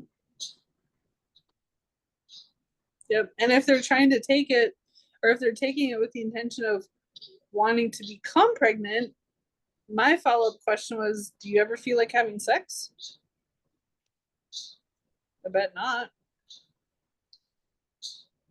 Yeah, if you struggle with libido, Yeah. watch where you're taking Vitex in your cycle. Yep. Now, it's a wonderful herb. Oh, for sure. And it works incredibly well. Excuse me, if you have someone that you're really trying to balance their hormones, it's one of the main ones that you'll see out there. But trying to do that at the wrong point in your cycle could be detrimental to their trying to conceive journey. And I think it's important to be aware of that. Just because it's natural doesn't mean that it's good. Just because it's natural, or we see a lot of Jane and I both, I'm taking this supplement. Is it any good? And I'm like, what in the hell? Like they just threw the kitchen sink in this thing. And Yeah. they're not like, there's tons of great herbs in there. Some for days 1 through 10. Some during ovulation, some during the end, and some not while you're trying to conceive at all. Yep. Because some herbs like rhodiola, for example, can mask cervical fluid. Yeah. So you may be thinking that you're totally fine and you're trying to abstain. Yep. And you think, well, I'm not having any fertile cervical fluid. Yep. Yeah, but you're taking Vitex and rhodiola, man. Like, you know, so it's important to know when you're recommending some of these things to women, that you explain that they are to be used, you know, not carte blanche, and to Yeah. be using them, and then to be mindful of, you know, what are your own medicines for that. Yep. You know, to us, rhodiola is a herb for the heart. Mm-hmm. We don't use that in fertility at all. Because if your heart is not right, then you should not be trying to have a baby. So even though it's a blood producing herb to the female reproductive organs, I never recommend it because of that teaching. Mm-hmm. And I don't, the other thing too, I want to make sure is I don't want you guys to feel like because you don't yet have all of these ins and outs and understandings that you can't create or be a part of these conversations. You absolutely, absolutely can. Because what I will say is for most people, I would say maybe what, 75%? Knowing where their cycle is enough. Yes. Okay. Just knowing where their fertility window is. Okay, talking about why those are the days to have quality intimacy versus quantity. Mm-hmm. Okay, 75 or 80% of young, you know, Yeah, they're pregnant in 3 to 4 months. reasonably healthy. You know, they don't even have to be like super quote unquote super healthy. Reasonably functionally healthy people, just knowing where their fertility window is gonna be enough. Yeah. Okay. And just creating this conversation is going to set them on a path of fertility awareness, and that's gonna be enough. Yeah. And likely eventual success within a few months. Yeah. And giving and with that, giving reasonable time frames. Okay. 9 to 12 months from being aware of your fertility window, okay, still 9 to 12 months is normal and okay and is considered to be conceiving rapidly.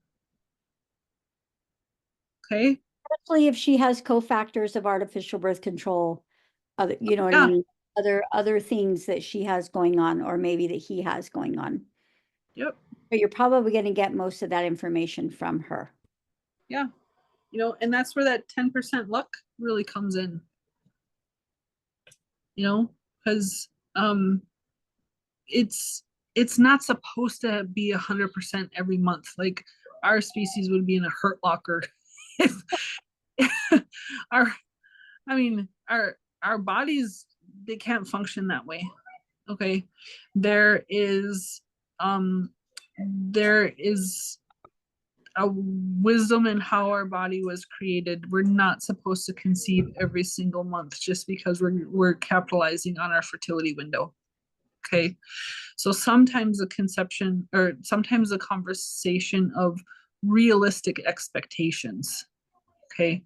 And I would argue that between talking about being aware and knowing where your window is and realistic expectations is probably going to bump you up to 90% of the time. That's all it takes. You know, and especially like this is even just creating these conversations when girls are coming of age, of being aware of how your body changes as it cycles. Okay. Knowing that what is our discharge telling us, and that it's okay to check it, normalizing, like you should be checking it. That's your body telling you where it's at. Okay. And then, you know, maybe after they start cycling, revisiting the conversation and talking about cervical location. Okay. And that, and making intimate choices around that. Okay. Normalizing that conversation. I absolutely have utmost confidence in every single one of you to have capacity and be able to have those conversations tomorrow just from this. Okay. Because arguably on that is really 90% of the time, that's all it takes, you know. But we're the ones that are not emotionally invested of this, because so much of the time, especially in the relationship component, there's so much emotion around it, you know. So we're the non-emotional component. And just even when you're talking with women, you know, when you're asking them, say in your intake questionnaire, how long is your cycle? Oh, 5 days. No, I'm not actually talking about your bleed. I'm talking about the actual from start to finish. Yeah, 5 to 7 days. And so there's this kind of woeful lack of education that we're not getting women in that kind of prepubescent stage. We're not normalizing fertility. We're not normalizing, you know, the teachings around your moon time, like all of these different things. Like my daughter, when she started menstruating, she was using sea sponges. So even as a young girl, she had to touch herself, and you know, and so now at, you know, 28, 29 years old, she's well aware of what her fertile cycle is doing and what her cervix is doing. And she's always like, Mom, dink, dink, dink, dink, see you later. Yeah, you know, and it's funny to hear her when she was a teenager talking with some of her girlfriends, and they were all of them were on birth control. And so they thought, you know, she was just this prudy goody two shoes, which she wasn't. But she had the safety net of actually having something that's really effective when used correctly without the pit of the artificial birth control, you know, and being able to normalize those conversations, being able to normalize her coming in as I'm changing my cup, or, something like that. Like I was never taught it was this dirty, disgusting thing. But girls growing up calling it their rag. Do you remember when we used to call it being on the rag? You know, all these things had a really negative connotation. My grandmother would have knocked me out if I would have like said something nasty about it. You know what I mean? But she also, my grandmother, while there was this really beauty and this co-creative thing that now my body could do, she never actually talked to me about fertility awareness. She never actually taught me how to protect myself or abstain from a pregnancy when I wasn't ready. You know, and so there was a missing component to that. You can, if you can show somebody, and sometimes like you could just tell them and they get it, but sometimes if you can just show them on a graph and show them on a calendar how that works, and we tell them like, look, no, this is not the calendar method, this is not the rhythm method, but we're just using this calendar to show you on a graph that this is how this looks throughout the month. And you can color code those days, and your body is going to tell you, and then you can confirm it with temp. And there's all these ways that we have these fertility signals all throughout the month that you don't actually have to ever have an unintended pregnancy on purpose, right? Sometimes those choices are taken away from us in certain situations, but in a situation where you're actively choosing to be intimate with someone, you don't actually have to have an unintended pregnancy. You can learn about your cycle, your cervical fluid, your even some people that don't temp. I always tell them it's a little easier to know by tempting, because if your body is trying to ovulate, you're going to have some of that really creamy fluid, and you might have it for days. And no temp spike. And no temp spike. You might not ovulate that cycle. Or you may only have like kind of a wet day. Yep. You know, so teaching people to be aware, like my Because daughter, all those can be more reflective if there's a hormonal imbalance, but temp spike is not. right. Okay. Or teaching them like, so you're not calling it discharge. Right? Your body's not actually getting rid of anything. Your body's actually trying to give you signals for what's happening. Does it look like rubber cement in your panties? Knock it out all day. You're not making a baby in that. You know what I mean? So if it's creamy like lotion, I would tell my kids, be careful of that motion. You know, because you might get a little something, something, you know? So like things like that. If it's an egg white day, if you're wet, you're going to get wrecked. Like, don't do it. You know what I mean? If you're trying to abstain. Or on the flip side, if you're trying to make a baby and you got a, you know, rich cervical egg white day, I'm like, go get wrecked. Go have a good time. Go make a baby. You know what I mean? So teaching them and normalizing those fluids, normalizing what's happening, like Jane was talking about cervical position. That's actually, I told my daughter, if you're going to put a penis up there, you shouldn't be squeamish about your fingers. Well, I mean, it's not wrong. You know, and if that's where you're going to go, then you ought to know what's going on in there. And you ought to know better than anybody else. And if you're waiting for that little pill in the foil pack to tell you where you are, you're going to be in for a rude awakening, you know? And so, like my daughter takes minoxidil and D-chiro and adaptogenic herbs, and like she takes all of those things just to support her cycles because she was an elite athlete for a long time. And all elite athletes are starving. So there were years that she did not menstruate at all because she just did not ever have enough estrogen. So when she stopped actively competing, her testosterone went through the roof. So, you know, now because of that cycle of 8 or 9 years that she was at the Olympic Training Center, she's now trying to recover from that in her fertility. So, you know, you think, oh, but she's so healthy and she's so fit. And I'm like, yeah, but she was an elite athlete.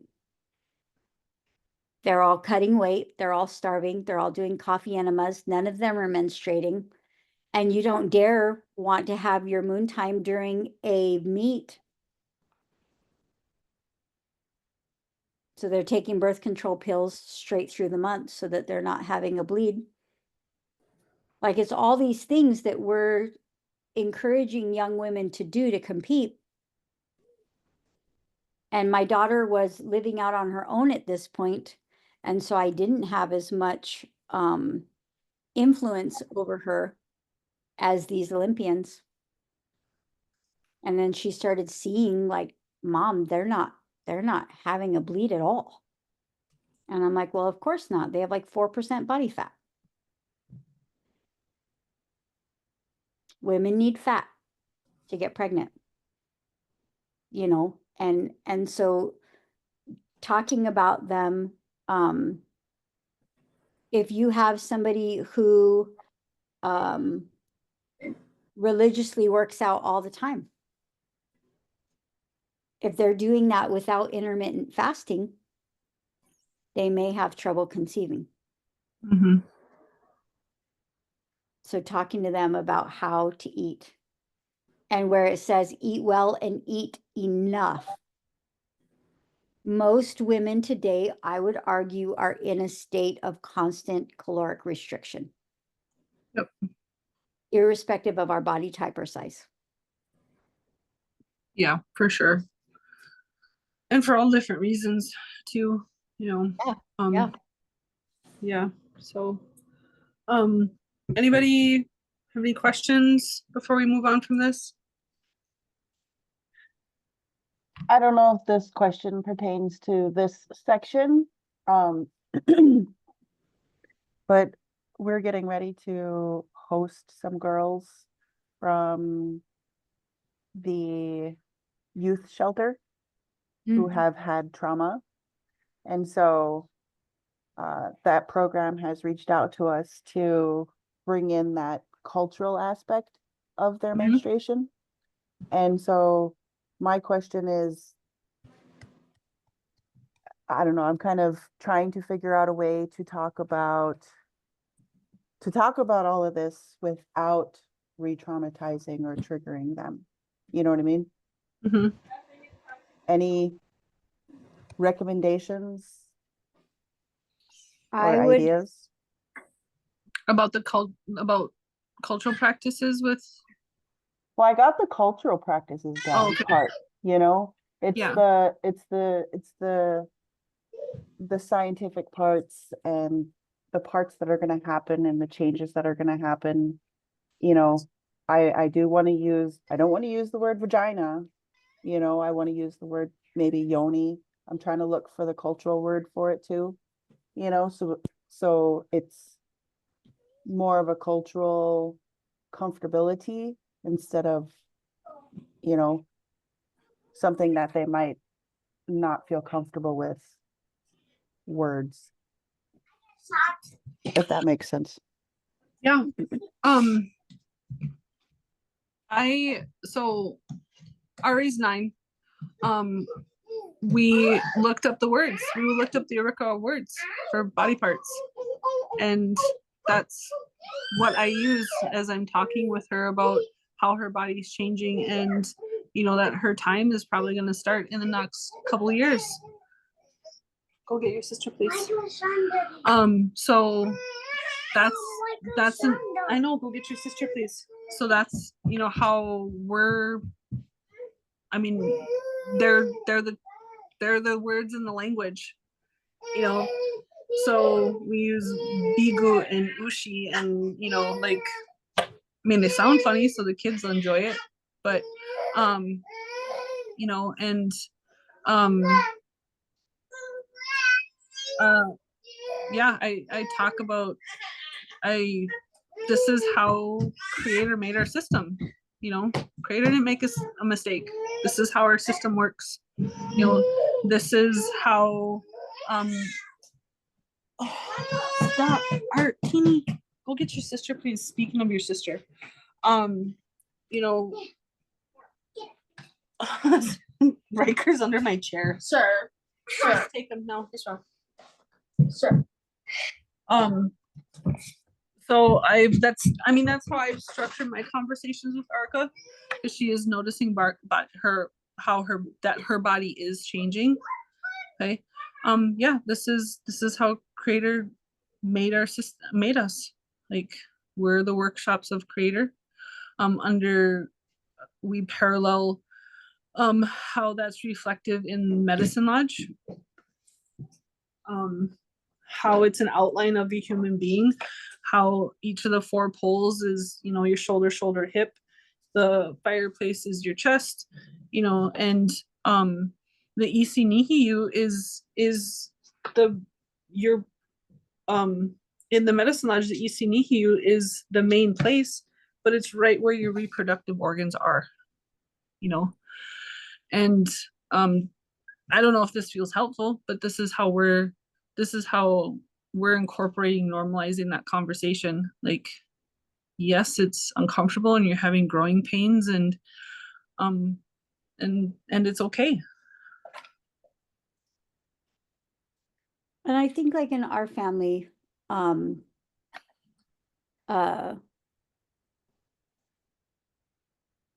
there was a short window in my life where I was pretty destructive, and you know, I was actively making choices, but then there were also situations where you know, choices were taken from me, if you catch my drift, right? So in that, it was actually really empowering for me to you know, have women where I was incarcerated come and talk with us about our fertility as a way of taking back our power from those men that had taken it from us. And so I was in this it wasn't really like a rape support group. There were all kinds of girls in there. But there was all of us had experienced some facet of abuse. And I didn't menstruate until I was 17. So I was very, very malnourished. There was a lot of trauma. There was a lot of things going on in my life where my growth and my development was really stunted. And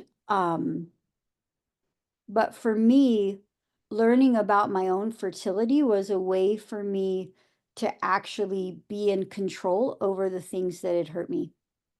And to be able to say, oh, well, I actually know when I'm fertile. So I can abstain from situations where I might be more at risk. And that's not a comfortable conversation, especially in 2025, because we don't actually talk to young girls about being the last girl at the party anymore. Right? Because that's somehow shaming or whatever, right? But in my era of time, it was looked at as there are some ways to reduce your risk, girl. You know, there are some things you're never going to be able to stop somebody that wants to hurt you. But if you're part of, you know, doing drugs or drinking or carrying on at parties, or there were like a lot of raves and, you know, things like that, big parties. And the way that we were taught was kind of like, hey, you do have a responsibility to keep your mind clear and to be able to say no when it means no. and all these different things. And so for me, learning about my fertility when I got married, it was such a game changer for me, because here I am in this relationship with someone that, you know, I think I love, I enjoy, you know, I feel safe in this relationship. But also realizing that I was the determining factor on whether or not we had a child through that information that I had learned. It, you know, basically like what you're talking about, Medina, I was the girl at the youth group, you know what I mean? And I was in a group home and residential treatment and all these different things. And so I think I was really grateful for those programs where they had women that were assault survivors and things like that, that actually came in and talked about their experiences, and then talked about observing their fertile cycle and how they got into healthy relationships coming out of that.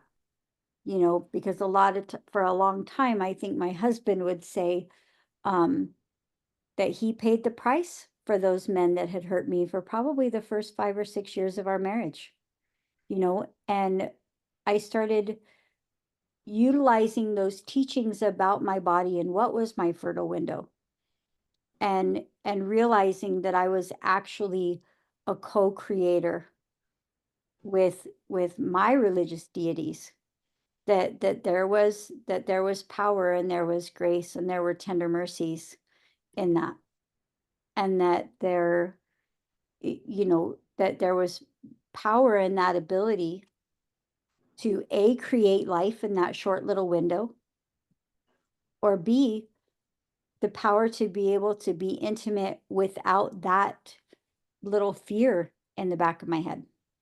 Mhm.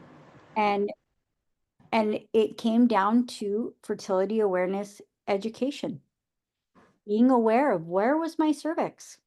Mhm. If my cervix is low to the floor, get it, girl, because you are not fertile.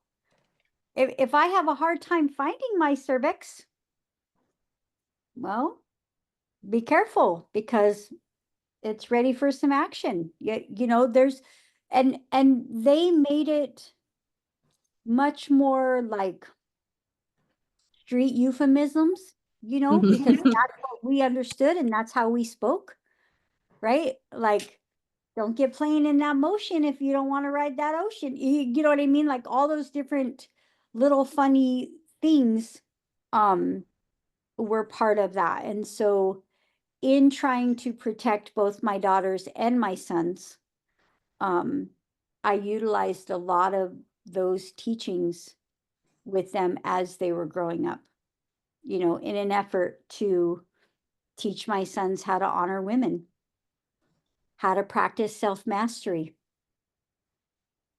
You know, I would talk with them about she is your sister until she's a wife.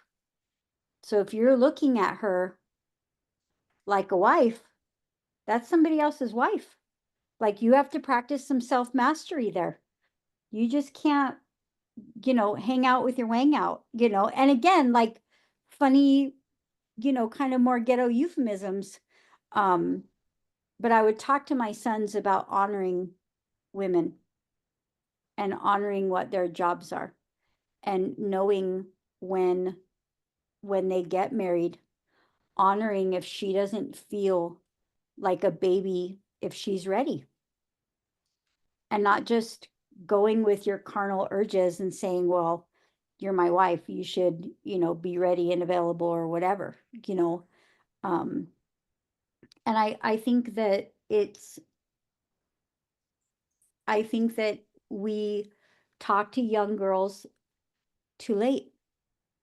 Mhm. And so then you are faced with, you know, young girls that were like me, young girls like these ones that you're going to serve. Um, and I feel like had my grandmother kind of gave me all those wraparound teachings instead of just this short little piece that was important to her, I might have been more aware, you know, and maybe I was still gonna, you know, do things or experience things. But after I was assaulted, you know, there was no plan B back then in the 80s. There wasn't anything like that. And so, you know, being scared for however long it was until you know, I started my time, I was terrified. Well, then I had an extended ovulation because I was so stressed. Mhm. And I had no idea that I was making this self-fulfilling prophecy of being terrified and then being grateful when I finally did have my cycle, and knowing that I needed more education and I needed more of a way that I could be powerful in my decision making. And, you know, had I known that that occurred on day 20, Mhm. I might have been able to take that component out of it. And when you're dealing with all of those experiences and all of those things, and the kits at the hospital, you know, and the people looking at you like you're like, well, what did you think was going to happen? You know, kind of nonsense. Had I have known where I was at in my cycle, and that there was no way that that would have been the culmination of that, that that would have been a huge weight Mhm. lifted off of me in that window of my life, you know. And I think that I think that we should start talking with young girls the minute they put a bathing suit on.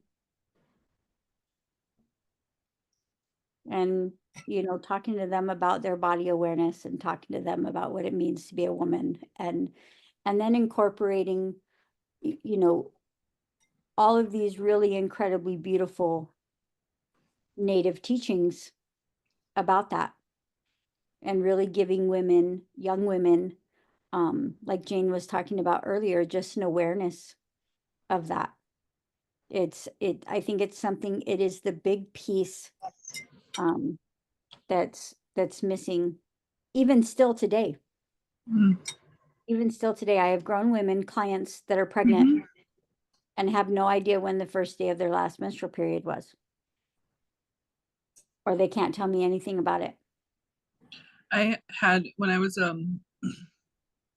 new baby midwife, probably in the first 3 years of attending as a primary, I had a first time mom about my age ask me which hole the baby came out of.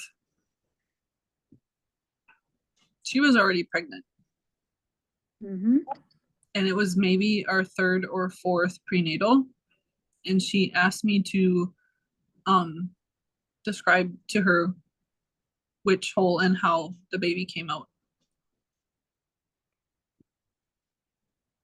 And this was a gal that grew up in home birth families.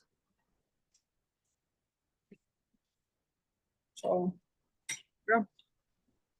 But in some of those, especially Christian families, in those quiver full families, it's shameful to talk about that until you're married. Mm. Yeah. Was that helpful, Medina?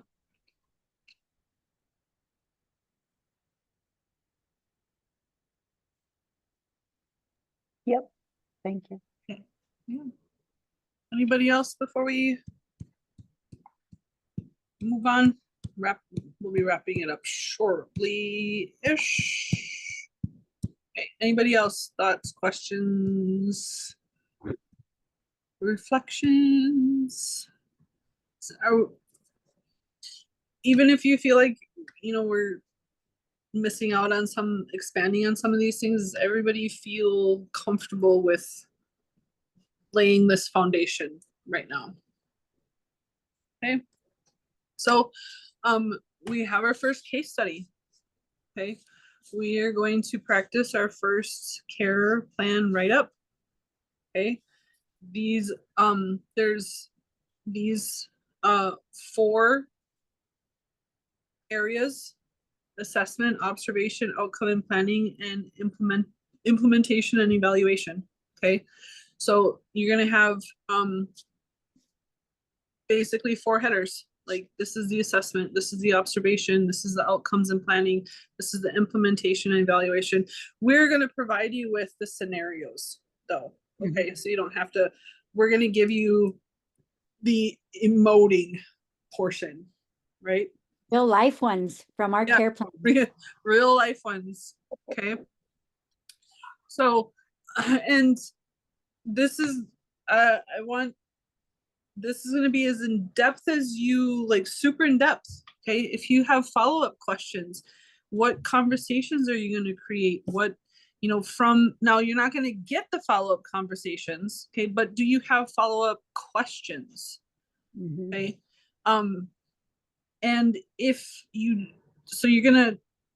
you have questions, write the questions. Like, this is my assessment. I would create this conversation. I would ask this question. This is the area that I would want more information. But you're not going to get more information. So then from that, you're going to create the observation. Okay, this is what I think is going on from the information provided. Outcomes and plannings. This is what, I think could be helpful. Implementation and evaluation. Like, this is what I think they could try. This is what I think that, this time frame for this amount of time. This is when I think that revisiting these conversations could be helpful. If they're seeing this, then maybe this would be the next steps. If they're not seeing anything from this, then maybe we move on to something else. Okay, so as really as in depth and dynamic as you can go. We will post this on Monday. You don't have to, the submission window is Friday. So you have all week to like really go in depth. Okay. Go through every of the aspects and levels in the first slides. Okay. Really go in depth, Noted sources. Okay. If you dive into the PCOS protocol and you find something helpful, I want to know where in PCOS protocol you're referring to. Okay, so if you, I just flipped open the book. If you say, if you're like, okay, well, in PCOS protocol, referring to page 89 when they're talking about testing for inflammatory PCOS. Okay, I want to know where's the source that you're referring to that you're creating that conversation from. Okay, does that make sense? Same with taking charge of your fertility. If you dive into taking charge of your fertility because you feel like that's a good resource or that's a good place to base your conversation off of, I want to know what chapter you're referring to. Tell me where you're getting it from. If you're referring to one of the infographics or a chapter in Varney's, tell me where you're going. Where are you going to create this conversation from? I want to be able to follow your thought process. Okay. Does this make sense? Any questions? I think I'm gonna well, I can't really stop sharing, but yeah. Hold on. Okay. Are we assigning one case study? Will everyone be writing about the same one, or is there going to be multiple case studies we will be writing up? You're gonna get 2 emotive blurbs and everybody's gonna be writing on the same. Okay. So remember back when I said, when they start the conversation, when they do the first emotive blurb, this one, okay, when they do their first like info dump, that's the write-up that you're gonna get from us, from literal conversations that we've had. Okay. We had one that they went down into like positions. We've been trying this position, we've been trying this position, and we're like, okay, cool, but we're not gonna interrupt that flow. Like, we're like, we don't need to know that. But that's what was in her emotive dump, in her initial emotive dump. And we had to tell her that the amount of anal sex she was having was probably preventing her from getting pregnant. Yes, literally. Literally. And we've been doing it equally vaginally and anally. Okay, but there's only one portion of that that's going to be helpful. We're making sure, and we're making sure that we're doing both. Okay, but there's really only one that's going to be helpful. No joke, guys. We've had these conversations. Okay, so we're just going to post one. It's going to be two different. It's one case study, but it's two emotive blurbs, and you're going to do the same write-up structure for both of those. Does that answer that question?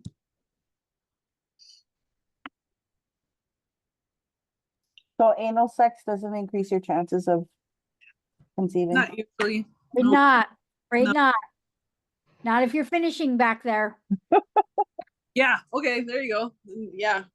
And they made sure that we understood. Make sure that we knew. Yeah. You know, And then we had to tell them, don't go from the back door to the front door. well, that, Because yeah, they thought, well, that we conversation can too. start there. And then we were like, No, please don't. no. No, No. please don't. Yeah. Or we had one where he was like, they were using toys and he was like finishing on her belly. And then they wanted to know because she had orgasmed with the toy. She thought that she could get pregnant just via orgasm. Mm-hmm. And I was like, well, you actually have to put it in the go chute.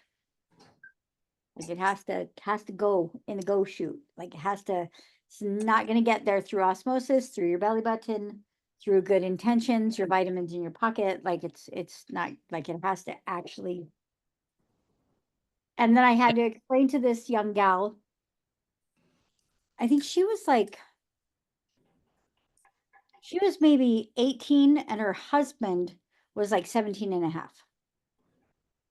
And I had to explain to her that she actually had to have vaginal intercourse because Yeah. she just thought if she did oral and she swallowed it, it could get there too. It's like a Yeah. watermelon seed, huh? Gonna grow it in your belly, you know. And I was like, no, you actually, there's only one way to get pregnant. Lots of ways to abstain. If you want to use any of those to avoid, go for it. Put it somewhere else. But if my husband said it's a dad's fault, you know, sharing them into not making, you know. But like they're real conversations where Yeah. you have to keep your poker face and you have to be kind. And then you have to have a group of women where you could be, what in the actual did I just hear today? Yep. Usually Jane and I are like calling each other or texting, dude. Yep. Dude. I had a young mom tell me that, you know, she had taken a pregnancy test before they actually got married because she had worried that she engaged in premarital sex because they shared a bag of chips. I remember her. Mm-hmm. Yep. Yeah. So go get a Medina before they share a bag of chips. Yeah. Yep. Any other questions about the case study expectations? Okay. Are you only having it open for 4 waking hours, Jane? What? Are you only having it open for 4 waking hours on Friday? No. No. It's Midnight. midnight to noon.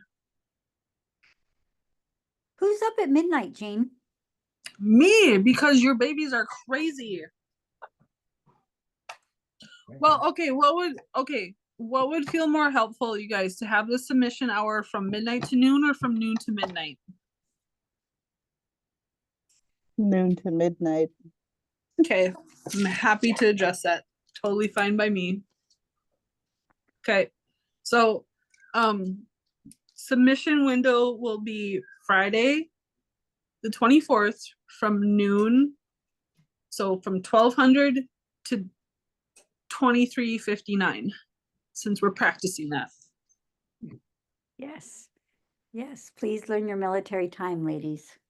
This will come in clutch when we do charting. Oh, yes, it will. Yep. Yes, it will. I'm gonna have to ask my husband to talk to me in military time since he's ex-military. Mm-hmm. Okay, any other questions about this? Okay. Any questions about office hours, Dr. Jen's availability, or school email, anything for house building? Okay, Unit 6 will post for access on the 25th, and then we'll go back to Unit 29 starts on the 27th. Right, back to Monday being the first of our when our weeks start, when it says week 29 to, that's not what I'm trying to do. I am trying to go here and gosh darn it. And I am right now on call for 4. So Yes. all of my Januaries are looking like they might go into February, and I have 3 in February. So yay me. So you guys may be seeing a lot of Jane over the next couple of weeks. I'll let you guys know if it gets too crazy. Okay, am I still recording? Mm, Can't tell. yes. Okay, yep, I see it. Okay. Okay. Last, I mean, well, now you guys can't see. Gosh darn it, Jane. Okay. Can't see it anymore, but underneath Unit 6 it says we're starting to put together our prenatal bags. Okay, so that's going to be what we're, not all of what Unit 6 is, but that's, we're getting into it. Okay, but what I did want to do is revisit real quick. I know we're over time, but I warned you guys, so I don't feel bad. I wanted to revisit real quick. You know, we're starting to build our reference libraries, okay? And even if you haven't yet gotten your cookbook, or if you hadn't yet selected your herbalism book, I wanted to talk about that real quick, okay? Because I'm a book junkie. Tap my vein. And those are good. yeah, Those are good and ones. so I wanted to talk about the diversity in what your herbalism resource might start looking like. Okay, old bookshops are a wonderful, wonderful resource because then you find things like herbs and supplements. Okay, so don't just look for you know, women's health, birth, you know, all that. Like there's some freaking gems in obscure stuff. Yes, we have these ones, and they're great, and their formulas are great, and they're great resources, particularly for in trimesters. There's menopause stuff, there's trying to, you know, and all of my personal thoughts about Susan We Decide, you know, they're great books. I wouldn't take her workshop, but I'll buy her book. But that's just me. Okay, but you always find, you find stuff like Herbs to the Rescue.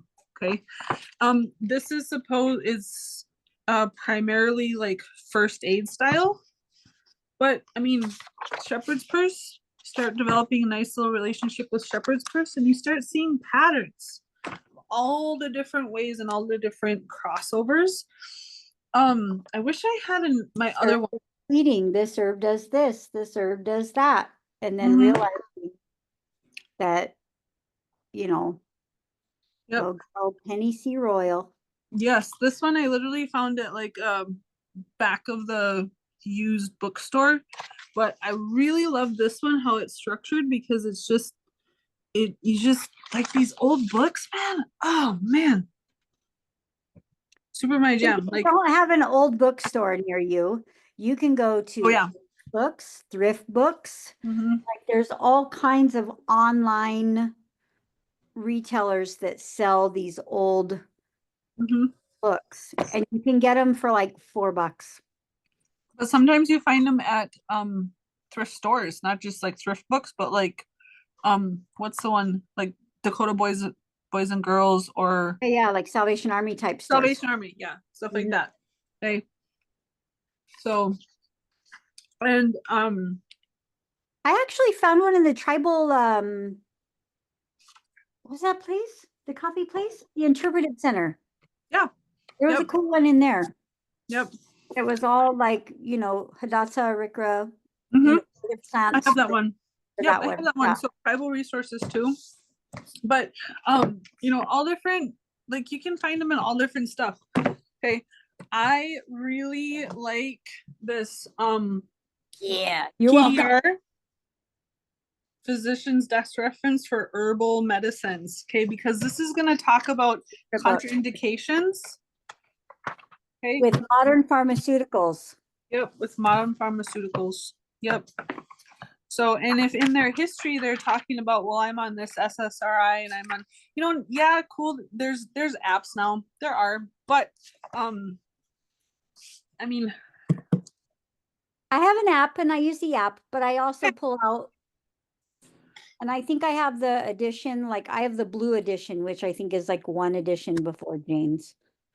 yeah, and I got this one. I got this one at a secondhand bookstore. So, and it's whatever you make it. Expand it in all different directions. You can find it all over the place. This is the ethnobotany one, the 3 affiliated tribe one from what they did through the college. So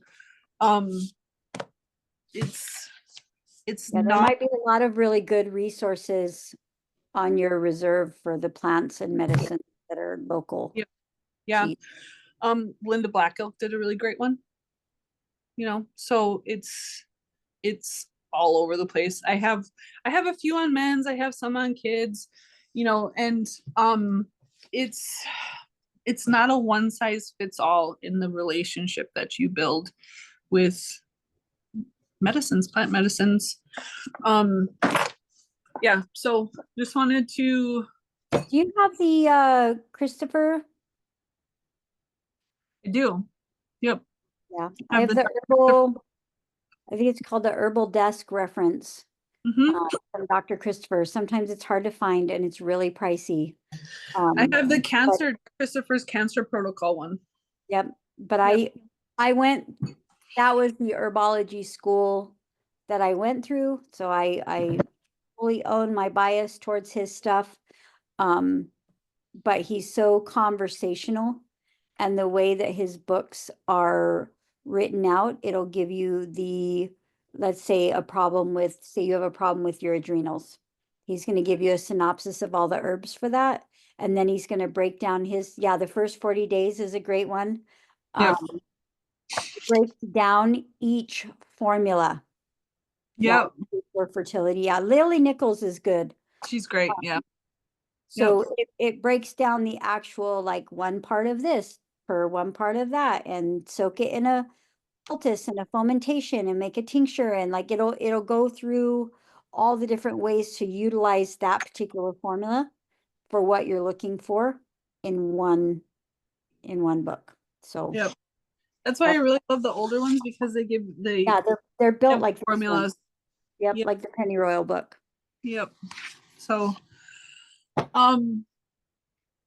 I, if, what was I gonna say? Lily Nichols. Okay, my one thought about Lily Nichols, if you only start with one, I would recommend starting hers real food for gestational diabetes. Yeah. Not because I think every woman gets gestational diabetes, but if you follow that takes care of every woman, whether they have gestational diabetes or not, because that's just a really, oh, nice. Yeah, we should compile a list. I know. Shared list. That would be awesome. Yeah. Auntie, are you yelling at us? I thought I saw your. And I have a lot of books, believe it or not, now on Kindle. Jane hates me for that because she's a Okay. I want to hold the wants book. to flip paper and smell it and I all of do. that. I get it. I'm I just- sometimes like right now because I'm in between all these houses. I literally have a book bag, you guys, a book bag